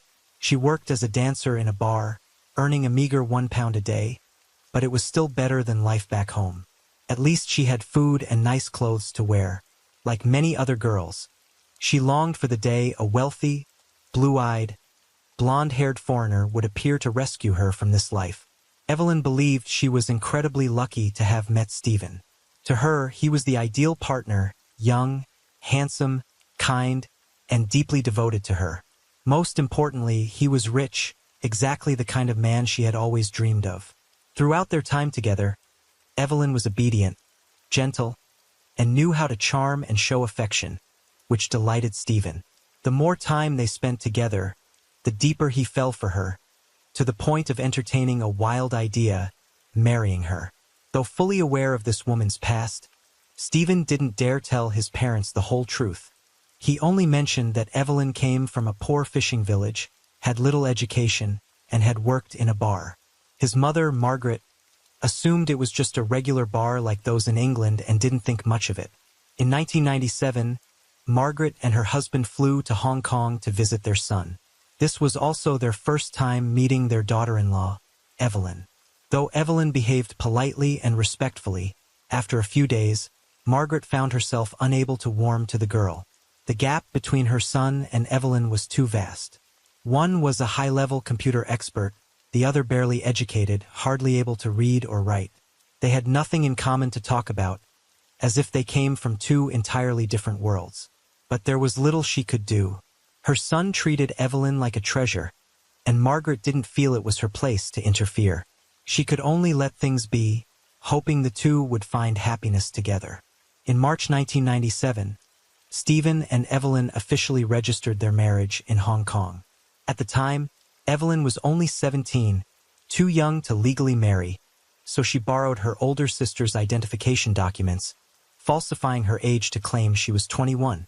Shortly after their marriage, Evelyn became pregnant and gave birth to their daughter, Jessica. 2 years later, their son, Joshua, was born. The family of 4 lived in blissful harmony, their home filled with laughter. Not long after Joshua's birth, Stephen began considering a move to the Philippines, returning to Angeles City, the place where he and Evelyn first met. Beyond sentimental reasons, there was a practical motive. The parent company in Hong Kong had just opened a branch in Makati, and Stephen was appointed as its director. His monthly salary reached £5,000, a top-tier income in the Philippines at the time. Stephen rented a villa in an affluent neighborhood in Angeles City, about a 3-hour drive from the company for his wife and children to live in. He also provided Evelyn with a monthly allowance of £1,000, an amount equivalent to the annual income of an average Filipino at the time. Additionally, he hired a housemaid to handle chores and childcare, none other than Evelyn's older sister. With this arrangement, the household ran smoothly, and Evelyn didn't have to lift a finger. In just a few years, Evelyn had gone from a bar dancer earning £1 to £5 a night to a wealthy wife with a £1,000 monthly allowance. Her family back in the village also reaped the benefits of this marriage. Stephen sent a substantial sum to his father-in-law, enabling them to buy a fishing boat and build the first brick house in their village. Since latching onto Stephen, Evelyn and her family had completely transformed their lives, becoming the envy of their entire village. As for Stephen, his life was equally fulfilling. A happy family, a thriving career, a beautiful wife, and obedient children. But human greed knows no bounds. A meticulously planned murder plot was slowly tightening its grip around him. On July 17, 2002, a seemingly ordinary Wednesday, Stephen and his colleague Michael had to work late due to a heavy workload, staying at the office until 10 p.m. By the time they finished packing up and returned to their rented apartment near the company, it was 10:45 p.m. Exhausted, Stephen collapsed onto his bed and fell into a deep sleep almost instantly. Michael, however, couldn't rest. His girlfriend was on a flight from Hong Kong to the Philippines to reunite with him, leaving him eagerly awaiting her arrival. It wasn't until 1 a.m. that he picked her up from the airport and brought her back to the apartment. After washing up and resting briefly, the two finally drifted off to sleep. But their rest was short-lived. Michael's girlfriend suddenly sensed something unusual. Footsteps outside the door, flickering lights seeping through the crack. Michael briefly thought it might be Stephen waking up, but before he could call out, the door was violently kicked open. 3 unfamiliar men burst in, guns in hand. One of them pointed a pistol at Michael's head and shouted something in Filipino. When Michael responded with a denial, the 3 men quickly retreated, immediately storming into the next room, Stephen's room. Just seconds later, deafening gunshots rang out, followed by the sound of frantic footsteps racing down the stairs. The roar of a car engine tore through the stillness of the night. It all happened so fast that by the time Michael came to his senses, it was too late. Stephen lay slumped in a pool of blood, his breathing already gone. Michael immediately called the police. An ambulance arrived swiftly and rushed Stephen to the hospital, but it was futile. He was gone. At the same time, Michael tried to contact Evelyn. Took 4 hours for her to finally answer the phone. Michael assumed that upon hearing the tragic news, Evelyn would immediately inform Stephen's parents in England, but she did nothing of the sort. With no other choice, Michael called Margaret himself. When she heard her son had been murdered, Margaret was stunned, her body going limp as she collapsed into a chair. It took her a full hour to regain her composure, just enough to arrange a flight to the Philippines with her husband. 2 days later, at the funeral home, Margaret and her husband saw their son again, but only as a cold, lifeless body. Overwhelmed with grief, they immediately sought out the police to demand answers.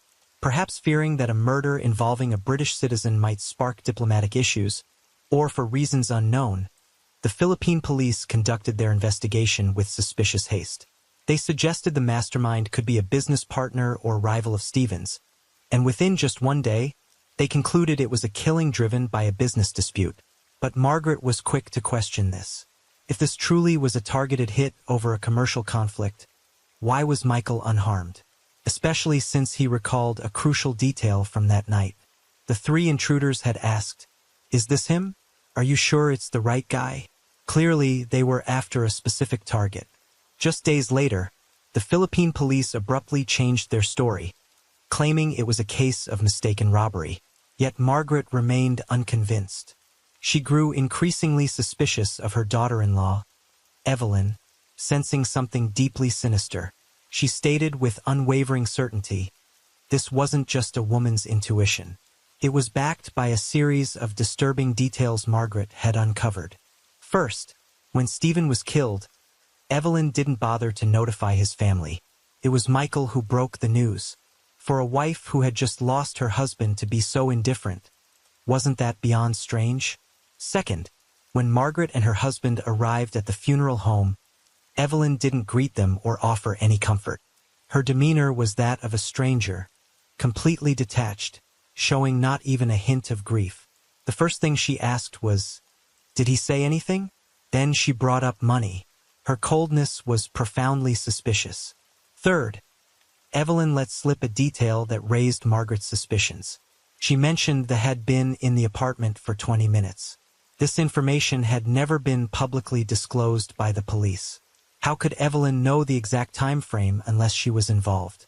Fourth, a few months earlier, when Margaret visited Stephen in the Philippines, she had inadvertently recorded Evelyn making a secretive phone call behind everyone's back. Evelyn sounded cheerful, even laughing heartily. At the time, Margaret found it odd. But now, in hindsight, it only deepened her doubts. Fifth, Stephen had once confided in his mother that his marriage was falling apart. Evelyn did nothing but spend money, even secretly stealing from him. She neglected their children, constantly making demands. Sixth, while sorting through Stephen's belongings, Margaret found a pawnshop receipt dated 2 weeks before his death. The item pawned was Stephen's wedding ring, and the person who pawned it was Evelyn. Seventh, when Margaret had previously tried to help Evelyn pay rent, the landlord revealed a shocking truth. When Stephen was at work, Evelyn frequently brought various men to the house, making the apartment a noisy hub. The landlord was so fed up that they no longer wanted to rent to them. Piece by piece, the clues came together, forming a chilling picture. Evelyn was clearly hiding dark secrets, and all these signs pointed to her involvement in Stephen's death. But when Margaret brought her suspicions to the Philippine police, they were utterly dismissive. The only response she received was, "There's not enough evidence." In reality, crime in the area was rampant. Robberies, thefts, and assaults were commonplace. The police lacked the manpower to investigate every case thoroughly, especially those without pressure from the media or authorities. Frustrated by the police's indifference, Margaret turned to the British Embassy in the Philippines for help. To her surprise, the embassy showed little interest. Perhaps they were too accustomed to the chaos of the region, knowing investigations here rarely led anywhere. In the end, they gently advised her, "You should leave and go back home." Those words plunged Margaret into a pit of despair. In a foreign land, with no one to help, and the authorities indifferent, what could she, a lone woman, do? This very indifference likely emboldened the true culprit to act so brazenly, without fear of consequences. But Margaret wasn't just a grieving woman. She was a mother who couldn't accept her son's unjust death being ignored, with no one seeking justice. Even if the whole world turned its back, even if she stood alone, Margaret vowed to uncover the truth, so her son could rest in peace. Investigating on her own was a dangerous and daunting path. A local bluntly warned her, "Anyone who benefits from Stephen's death sees you as a threat, and obstacles get removed." In other words, she could be the next target. Yet this woman didn't waver. From that moment, she was no longer just a grieving mother. She had transformed into a goddess of vengeance, determined to find the killer. Margaret bought notebooks, a recorder, and various investigative tools, meticulously analyzing every detail of the case. In her notes, she wrote, "Why was Evelyn so desperate for money? What was she spending it on? Who was she secretly contacting? A lover, perhaps? Who were the men frequently visiting the house when Stephen was away? Could one of them be the killer?"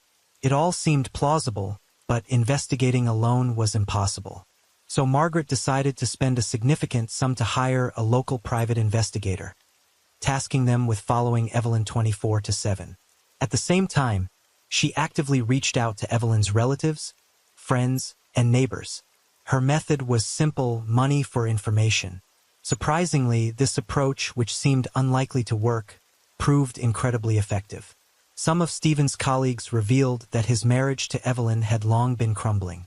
At first, there was still some affection between them, but in recent months, things had become extremely tense. The reason? Evelyn had taken a lover. Not only that, she did nothing but spend money, even to the point of stealing from her husband. Evelyn's irresponsibility reached its peak when Stephen discovered that their daughter, Jessica, despite being of school age, had never been enrolled.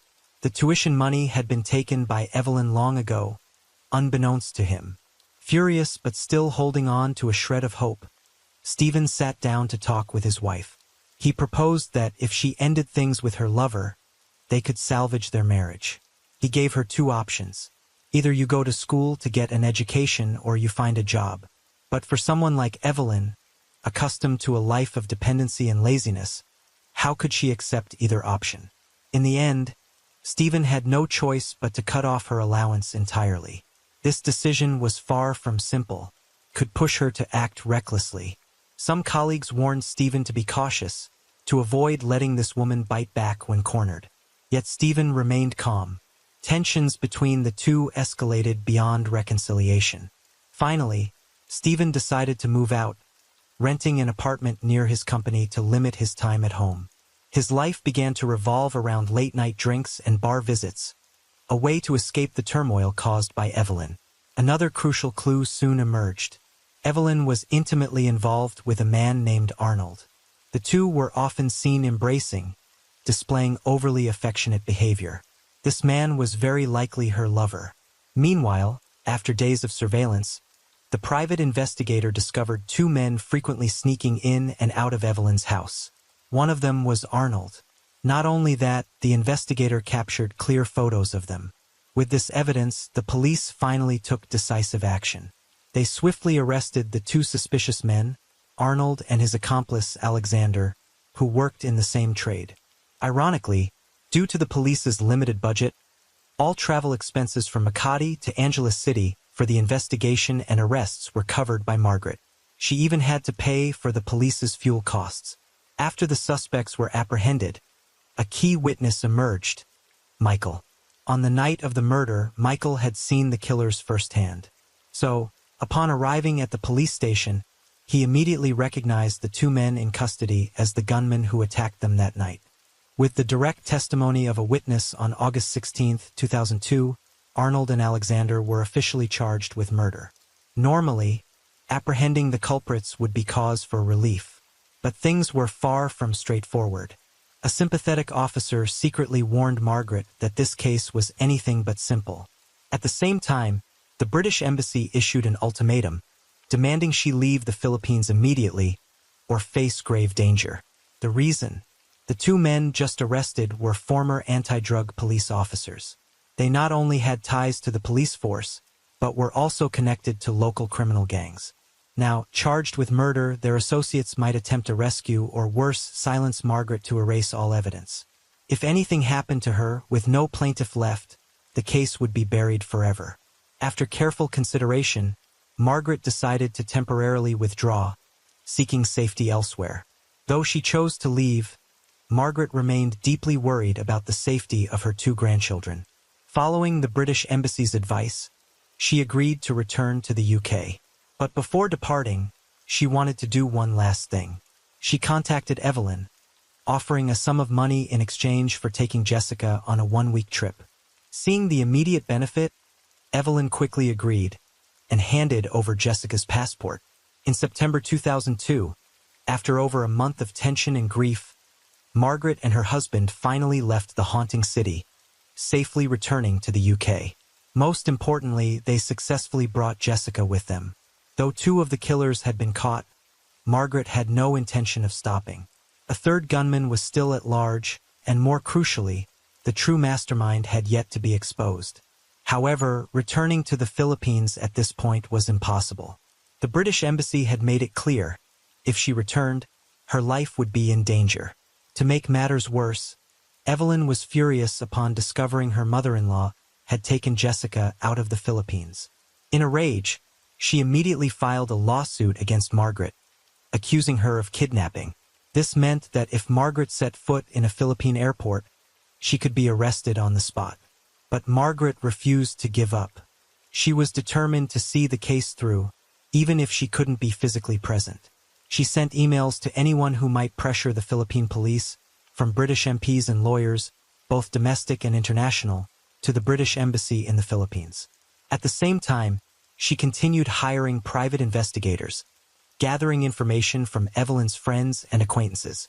Whenever a lead required police action, Margaret had to cover their fuel expenses yet again. These costs were astronomical, but Margaret never hesitated. When her savings ran dry, she didn't think twice about mortgaging her house to fund the investigation. Her efforts didn't stop there. She also wanted to bring her grandson Joshua to the UK. When Evelyn learned of this, her anger intensified.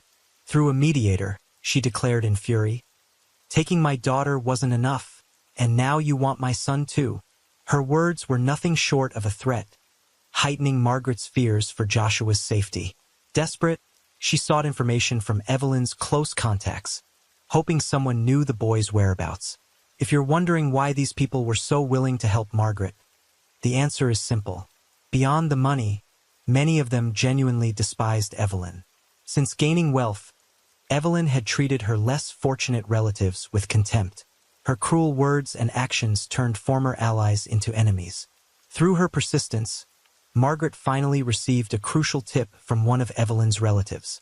Joshua was on Durham Island, living with his maternal grandparents.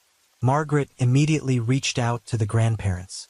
In truth, the elderly couple no longer had any affection for Evelyn.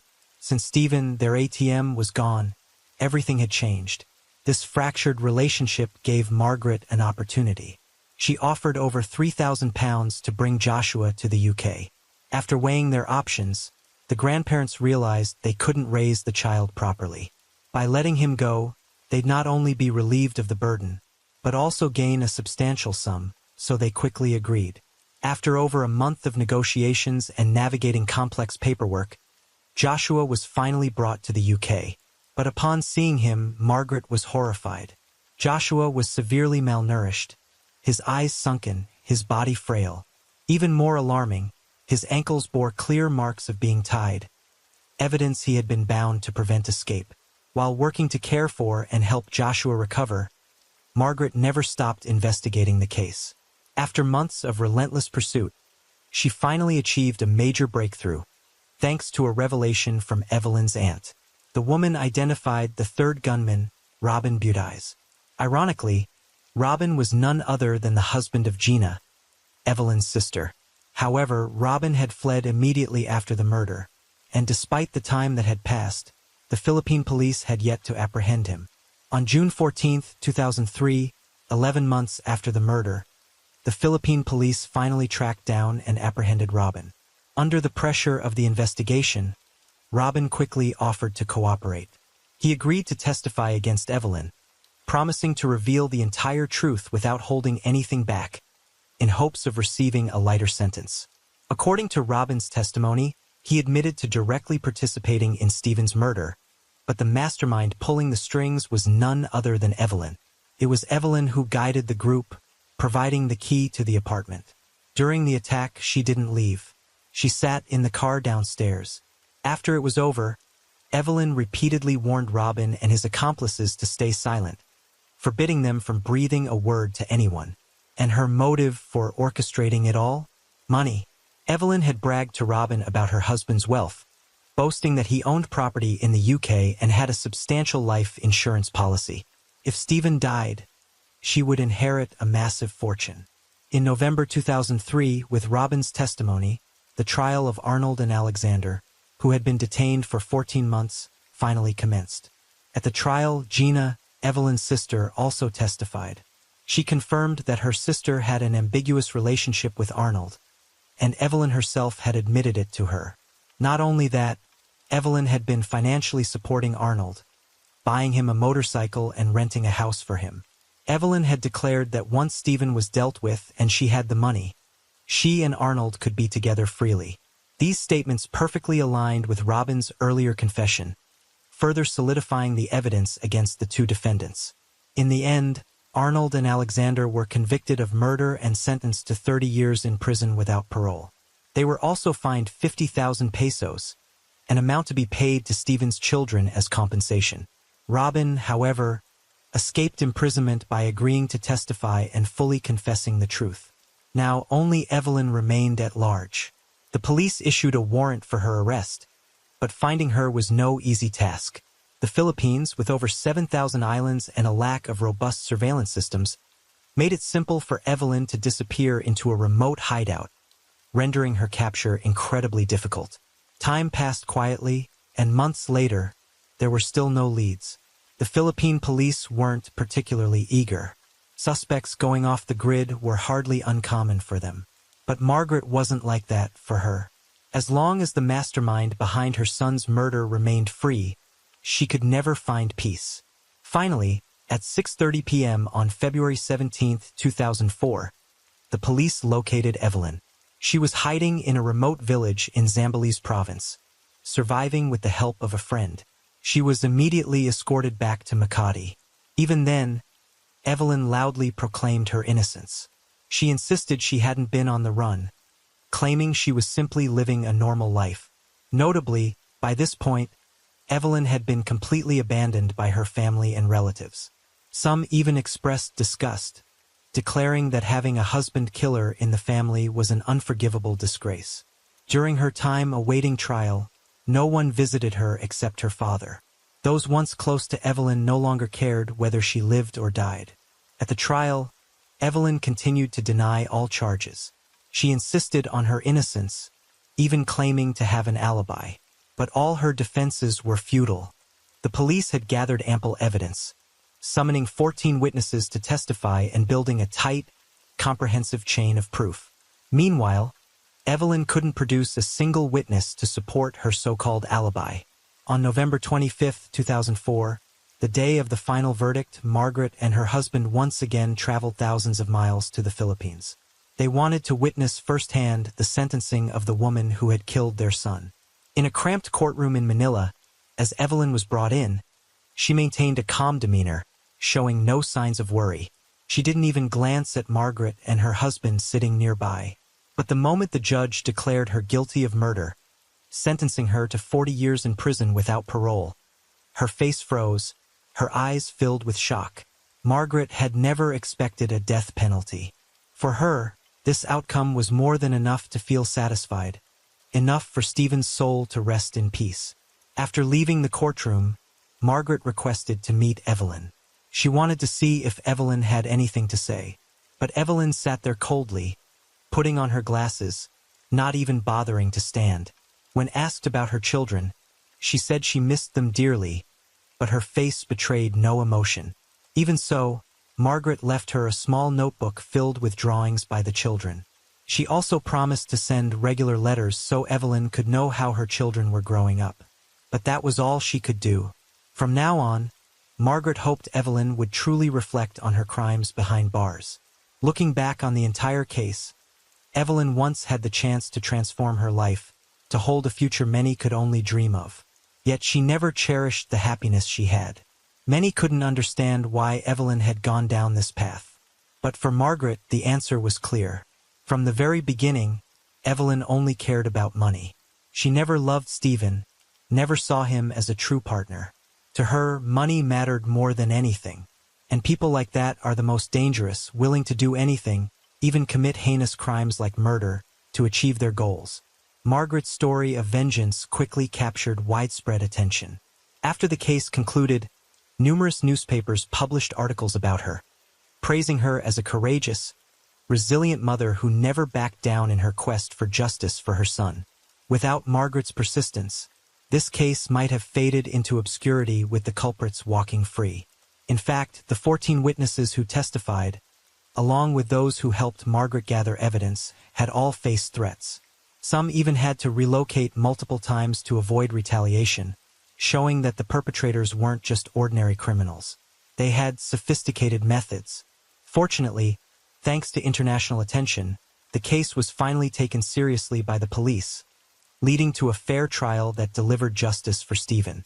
Margaret, this remarkable mother, endured 2.5 years of torment from the day her son was murdered to the day Evelyn was sentenced.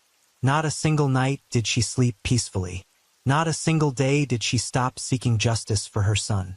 She had spent nearly her entire fortune pursuing the truth, even mortgaging her house twice.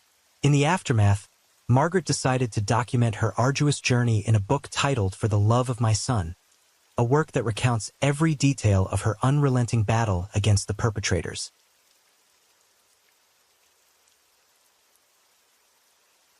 Story 6.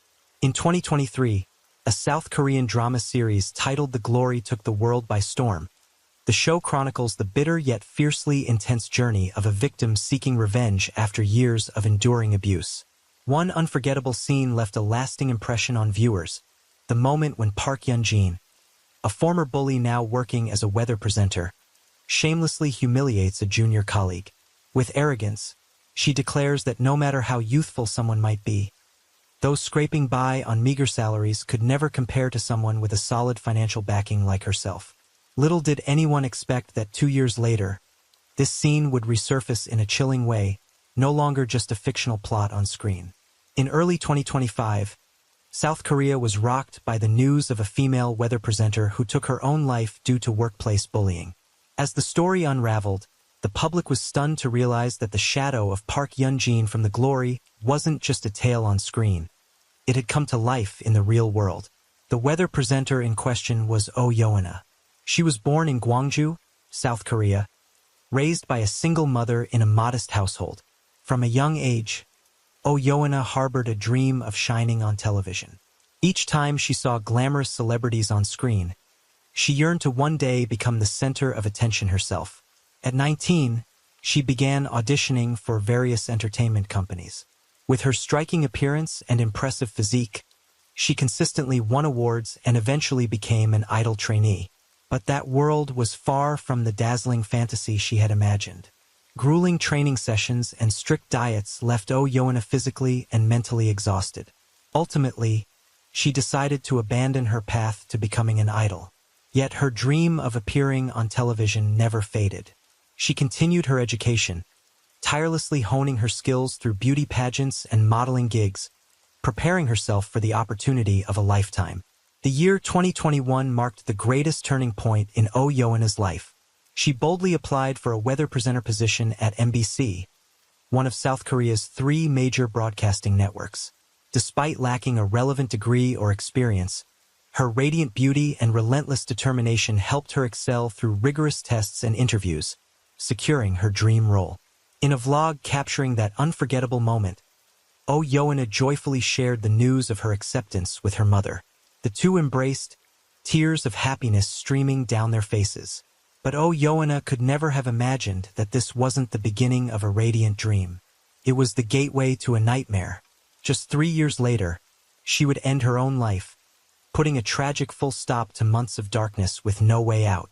After joining MBC in 2021, Oh Yeona quickly seized her chance to shine. She was assigned to deliver the weather forecast during primetime and even represented the network's meteorologists on the popular entertainment show, You Quiz on the Block, a talk show where Song Hye-kyo had recently appeared, leaving behind a string of memorable quotes. Despite a packed schedule of radio, television, and filming commitments for the network, Oh Yeona diligently kept up with her personal vlog. Her bright, genuine, and unpretentious personality endeared her to audiences more with each passing day. Just as viewers eagerly anticipated seeing more of her on air, she vanished without a trace.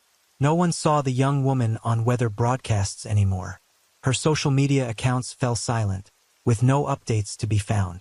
It wasn't until December 2024 that the public learned the devastating truth. Oh Yoona had passed away in September, 3 months earlier, at the age of 28. South Korea was left reeling, mourning the untimely loss of a rising talent. But exactly 1 month later, an explosive exclusive report broke, sending shockwaves through the nation. Oh Yoona hadn't died in an accident or from illness. She had taken her own life after years of enduring relentless oppression and bullying in her workplace. According to media reports, as her family sorted through her belongings, they discovered a 17-page note, roughly 2,750 words, laying bare the anguish the young woman had suffered in a toxic work environment. The words were a raw outpouring of despair, torment, and an overwhelming sense of helplessness she had suppressed for far too long. In a publicly released excerpt of her suicide note, Oh Yoona wrote, in her letter, Oh Yoona also exposed the systematic oppression she faced from her seniors at the weather station, who had turned her life into an unending nightmare. Awful I looked when I first started reading the news. Nervous, flustered, everyone could see it, and every time I slipped up, the criticism was merciless. Because I was suddenly assigned to host the early morning show without enough money for a taxi, I had to sleep at the station for 3 months straight just to make it to work on time. But did anyone ever care about what I was going through? After gathering her diaries, suicide note, and chat messages, Oh Yoona's family publicly denounced the cruel oppression she had endured from her seniors at the weather station. It was this unrelenting pressure that had driven her into severe depression, ultimately leading her to take her own life. Determined to seek justice for their daughter, her family filed a civil lawsuit against Senior A, one of the individuals who had tormented Oh Yoona the most. According to Oh Yoona's mother, the ordeal began in September 2021. At the time, Senior A repeatedly arrived late, causing disruptions to the broadcast schedule. To address the issue, the team leader decided to have Oh Yoona, a newcomer who had only been at the station for 4 months, take over the weather forecast segment in Senior A's place. For a young broadcaster, this was a golden opportunity, but it also marked the moment she became an outcast. From that point on, Oh Yoona became a target in the eyes of her seniors. They saw her as an upstart who had overstepped, someone who deserved to be put in her place, and that moment marked the beginning of the 3-year hell she would endure. In March 2022, the team leader who had once shielded Oh Yoona was transferred to another department. From that moment on, those who had been oppressing her no longer felt the need to hide their actions. They began openly bullying, humiliating, and mentally tormenting Oh Yoona in every way imaginable. They blamed her for every mistake that aired on television, even when the errors were their own. When she caught and corrected misinformation in the weather reports, they branded her as arrogant and disrespectful to her seniors. After work hours, they would summon her back to the station to teach her a lesson, hurling degrading insults her way. Oh Yoona had no way to fight back. Her tormentors were seasoned seniors with years of experience, and she could do nothing but grit her teeth and endure, day after day, for over 6 grueling months. But the nightmare was far from over. Just when it seemed her suffering might eventually subside, Oh Yoona received an unexpected invitation at the end of 2022 to appear on the high-profile talk show, You Quiz on the Block. This opportunity became the final straw, igniting the fury of her seniors at the station. They couldn't stomach the idea of a nobody junior like her getting a chance to appear on national television. In front of their colleagues, they openly mocked her, sneering, "Who do you think you are to get invited to that show? What are you even going to talk about on TV? What do you have to show off?" Their jealousy reached a boiling point, leading them to create a private group chat, deliberately excluding Oh Yoona and another female colleague named Kim Chae-rin. In this chat, they viciously insulted and disparaged both women. Oh Yoona is absolutely insane. Kim Chae-rin isn't any better. I only gave her a couple of pointers, and she already started acting up. These hateful and contemptuous words were just a fraction of the prolonged isolation, scorn, and torment Oh Yoona had to endure. The young woman who once beamed with radiant smiles on air had been utterly broken by her heartless colleagues. According to Yoana's mother, her daughter was never a defiant or reckless junior. After being reprimanded by her seniors, she would reflect on herself, recognizing areas where she needed to improve. Despite her demanding schedule, Yoana invested a significant amount of money in a broadcasting training course, hoping to earn their recognition. But all her efforts were in vain. No matter how hard she tried, her seniors' attitudes never softened. The gap between them didn't close. It only widened with time. In South Korea, weathercasters like Yoana are not full-time employees, but freelancers, signing contracts with networks on a yearly basis. This means their salaries are often meager, sometimes barely meeting the minimum wage.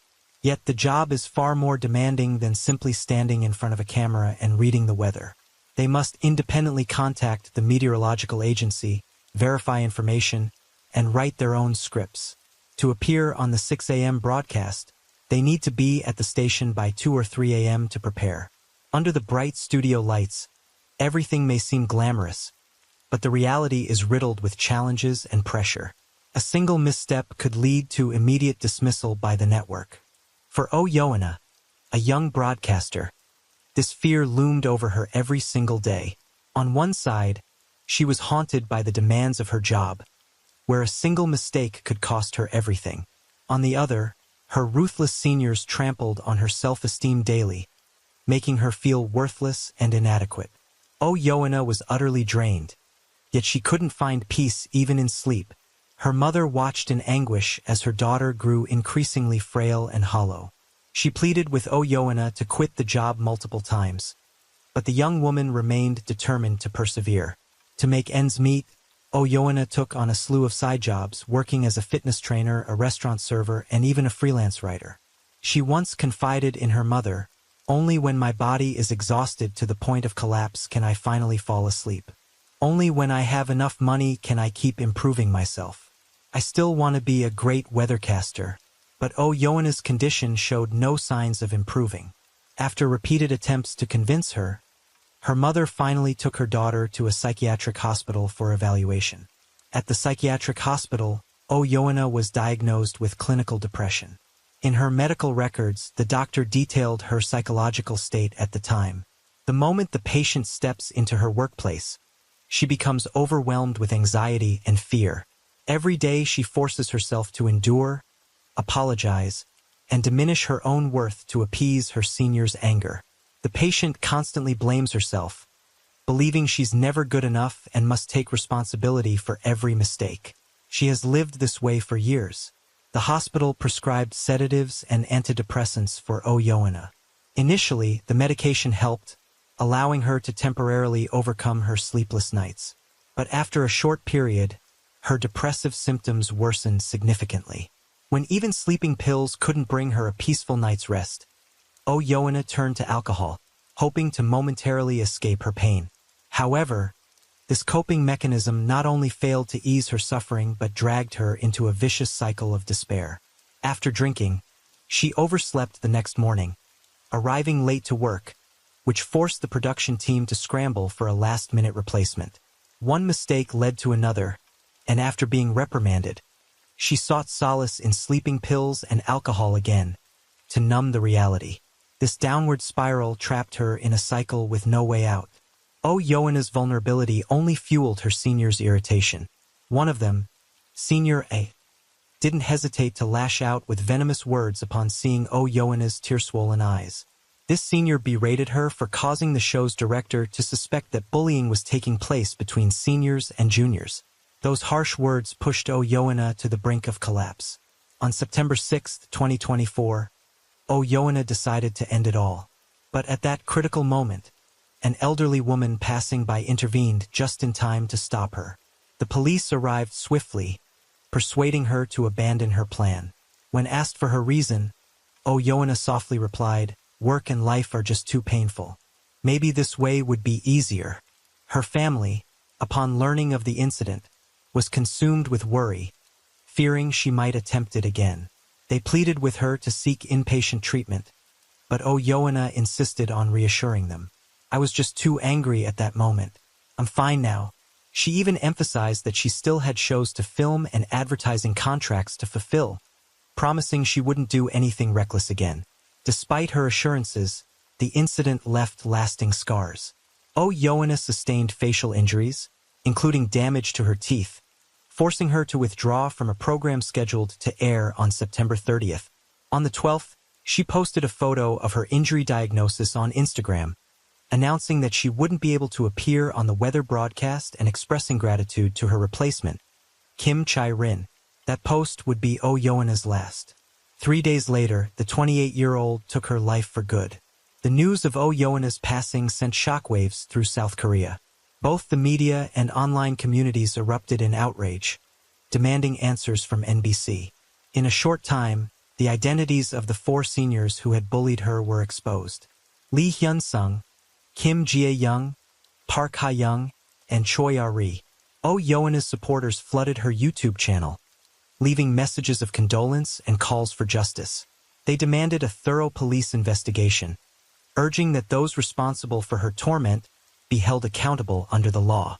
Oh Yoona's family also spoke out, directly questioning NBC. Did the company truly have no knowledge of the bullying Oh Yoona endured at work? Why, after her passing, did the company fail to make an internal announcement and instead blame the family, claiming we didn't want the news to be made public? Oh Yoona's grieving mother released a recording of her final phone call with Lee Hyun-sung, the senior Oh Yoona had once said was the only one she truly trusted. In the call, the mother informed Lee Hyun-sung of Oh Yoona's passing, and Lee expressed sorrow, asking to pay her respects one last time. The mother replied that she could come the next morning or in the evening, as the family hadn't told anyone yet. She explained that Yoona had been under immense pressure from senior A, which left her deeply despondent, constantly saying she didn't want to live anymore. Yoona had also shown signs of alcohol dependency, a stark contrast to the girl who, before this, didn't even know how to drink. Every morning, the mother prayed that Senior A would find a good family and get married soon, hoping she would stop tormenting Yoona. Poor Yoona had tried so hard, but in the end, her efforts were in vain. She was gone. Believing her daughter had placed absolute trust in Lee Hyun-sung, Oh Yoona's mother personally called NBC's weather department to break the tragic news. But she never could have imagined that the person her daughter saw as a pillar of support was, in fact, one of those who had quietly driven her into the depths of despair. Among the 4 who oppressed Oh Yoona, Park Ha-young and Choi Ah-ri were the ones who openly berated her, while Lee Hyun-sung and Kim Jae-young played the role of the good guys. They maintained a friendly facade, but subtly manipulated the group chat's atmosphere, creating a terrifying sense of isolation. Perhaps that's why, even on the day of Oh Yoona's funeral, neither of them showed up. Online communities, after analyzing the recorded phone call, quickly noticed something off. Despite repeatedly saying, "What should we do?" in feigning distress, Lee Hyun-sung's voice showed no trace of genuine sorrow or a choked-up tone from start to finish. Notably, when Oh Yoona's mother mentioned her daughter's depression caused by the pressure from Senior A, Lee Hyun-sung swiftly changed the subject, completely dodging the topic. What enraged the public even more was a moment at the 4.05 mark in the recording. A strange sound, a distinct slurping noise through a straw. If Lee Hyun-sung was truly heartbroken, could she have so casually sipped a drink while hearing about Oh Yoona's passing? This small detail sparked countless questions about her true feelings toward Oh Yoona's death. Even more infuriating, on the very day Oh Yoona's mother called to share the tragic news, NBC's internal channels made no announcement about her passing.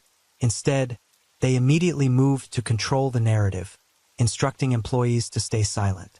It seemed the leadership realized that if this news spread, rumors of Oh Yoona's workplace abuse would explode, plunging NBC into a severe PR crisis. Yet, in response to the family's pointed questions, NBC's reply was shockingly arrogant. They claimed that during her 3 years as a freelancer, Oh Yoona had never reported any bullying to her superiors, and thus the company was completely unaware of the situation. This statement was not only irresponsible, but chillingly there was no apology, no shred of empathy for Oh Yoona or her family. Instead, they deflected blame outward, even offering an absurd argument that a political force might be behind the incident, attempting to tarnish NBC's reputation. But what outraged the public most was NBC's complicity with the 4 accused individuals. Despite the scandal erupting and the public's seething anger, all 4 continued to appear on daily broadcasts, smiling brightly as if nothing had happened. This silence and complicity became the final straw. Viewers flooded the personal pages of the 4 accused individuals and NBC's official website, leaving a barrage of scathing comments. They declared they would never accept seeing those accused of harming their colleague continue to appear on air as if nothing had happened. They demanded justice, and this time they were determined to see it through. Public outrage continued to escalate. Citizens vowed that if NBC didn't take clear action, they would boycott all of the network's programs. The issue gained such traction that even South Korea's political sphere took notice, with officials calling on NBC to investigate the truth behind Oh Yeon-a's death.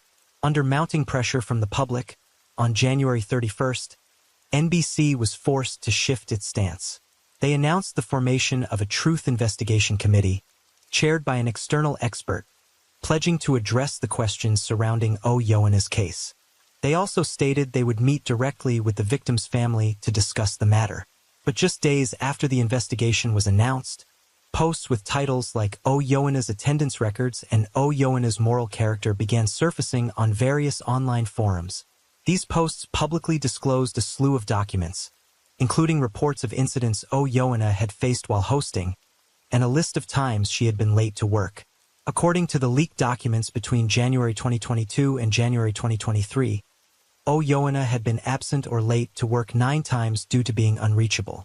Her family immediately pushed back, asserting that this was the exact period when Oh Yeon-a was enduring immense pressure at work, which led to her clinical depression. Her tardiness wasn't due to laziness or irresponsibility, but was a direct result of her reliance on sleeping pills and alcohol. Some sharp-eyed netizens spotted irregularities in the report. The document's title bore signs that it had been drafted after her passing, raising doubts about its authenticity, and even suggesting the possibility that it had been altered or fabricated to manipulate public opinion. Notably, these documents didn't appear on mainstream media outlets, but were systematically spread across anonymous forums. Many believed NBC might have deliberately leaked these documents to undermine the wave of criticism and shift the blame onto Oh Yeon-a. But if that were true, how could the public trust the findings of the investigation committee? Was this merely a performance to placate the public while the truth remained buried? In reality, since 2019, South Korea has enforced the Workplace Anti-Bullying Law as part of its Labor Standards Act. This law explicitly defines the abuse of power in the workplace, including causing physical or mental harm or disrupting a colleague's work environment, as a legal violation. Yet, despite the law being in effect for 5 years, workplace bullying has shown no signs of abating.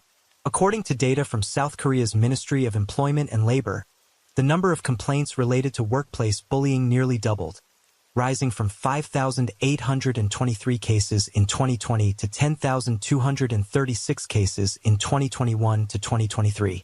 What's particularly striking is that only 10.6% of these cases were handled in accordance with regulations, such as fines or referrals to prosecutors.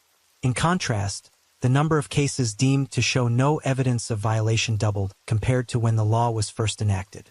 These figures reveal that, while South Korea has laws to protect workers on paper, justice remains elusive for many victims in practice. Oh Yeon-a may only be the tip of the iceberg in this deeply unjust system. Of course, the sharp rise in complaints also raises another question. Could the law be subject to misuse? But what cannot be denied is that countless victims still lack the courage or opportunity to speak out. Although the law mandates that victims and the accused be separated during investigations to prevent negative impacts, this is only feasible in large corporations. In small and medium-sized enterprises with limited workspace, victims and their abusers are often forced to face each other daily. Even when bullying is confirmed and administrative penalties are imposed, the fundamental relationship between the two parties remains unchanged. In the end, most victims choose to walk away, simply because they have no other recourse. This is the bitter reality of South Korea's workplace culture. So why has South Korea's work culture deteriorated to this extent? The root cause lies in the influence of Confucianism, which forms the ideological foundation of Korean society. Confucianism emphasizes hierarchical order, clearly delineating superiors and subordinates, creating a rigid system of rank. When this ideology permeates the workplace, it transforms into a power structure where superiors wield absolute authority over their subordinates. Equality in communication is virtually non-existent, and fair dialogue is even harder to achieve. Beyond that, the competitive pressure in South Korea is extraordinarily intense. Companies are caught in a cycle of internal warfare, where employees must not only submit to their superiors, but also step on their peers to survive. To climb the ladder, they're forced to crush others, turning colleagues into rivals. In such an environment, workplace conflict isn't just a consequence. It's practically a survival mechanism that everyone gets swept into. This has created a vicious cycle. Studying the laws of survival in the corporate world has become a lifelong challenge for South Korean workers. Even after the workplace anti-bullying law was enacted, raising awareness among many workers, the deep-seated issues within the organizational structures of South Korean companies, rooted for decades, cannot be resolved overnight. A survey conducted by the Korea Labor Institute on 1,600 male and female workers revealed that 3 out of every 10 employees had experienced workplace issues within the past year alone. More alarmingly, 15.6% of them had even harbored extreme thoughts. The most affected age group was young adults between 20 and 30, those who should be at the peak of their careers. Even full-time employees, who are protected by labor laws, feel suffocated by this issue. For those outside the law's protective umbrella, workers in the gray zone, like oyoana, weathercasters, cram school instructors, or fitness trainers, the risk is even greater. They become easy prey in this harsh work environment. While they also sign freelance contracts, they aren't recognized as workers under South Korea's Labor Standards Act, leaving them with virtually no legal rights. When harmed, they have nowhere to turn for help, and no mechanisms exist to protect them. This makes them the most vulnerable group in such a cutthroat workplace. Oyoana's case drew significant attention due to the nature of her profession. But in reality, countless others are enduring the same nightmares she did. They simply lack the chance for their voices to be heard. On February 7th, the People Power Party held a meeting at the National Assembly to review the Ministry of Employment and Labor's preliminary investigation into Oyoana's passing and to discuss legislative measures to support workers. During the meeting, Assemblyman Kwon Se-yong-dong declared, "This case once again highlights the severity of workplace bullying." The National Assembly proposed a comprehensive investigation into both NBC and the Ministry of Employment and Labor, while also advocating for a special law to prevent such incidents from affecting freelance workers. But as Oyoana herself wrote in her heart-wrenching suicide note, "Why didn't anyone care about me? Why didn't anyone listen to me?" Perhaps she didn't choose to leave this world as an escape, but rather as a desperate tragic plea to finally be heard, to ensure her voice would no longer be ignored in the deafening silence of a society that had failed her. Yet, if her passing cannot bring about real change in the system and workplace culture, it's all too likely that in the future, more individuals like Oyoana will find themselves walking the same path of despair.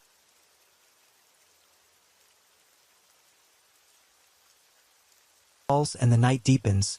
Thank you for being here with me at Radio Night Crime. True crime stories remind us of life's mysteries and the need to stay aware, even in the stillness of the night. If you enjoyed tonight's story, don't forget to like, share, and subscribe. Let the sound of the rain lull you to sleep, and until next time, stay safe, stay curious, and let the night keep you company.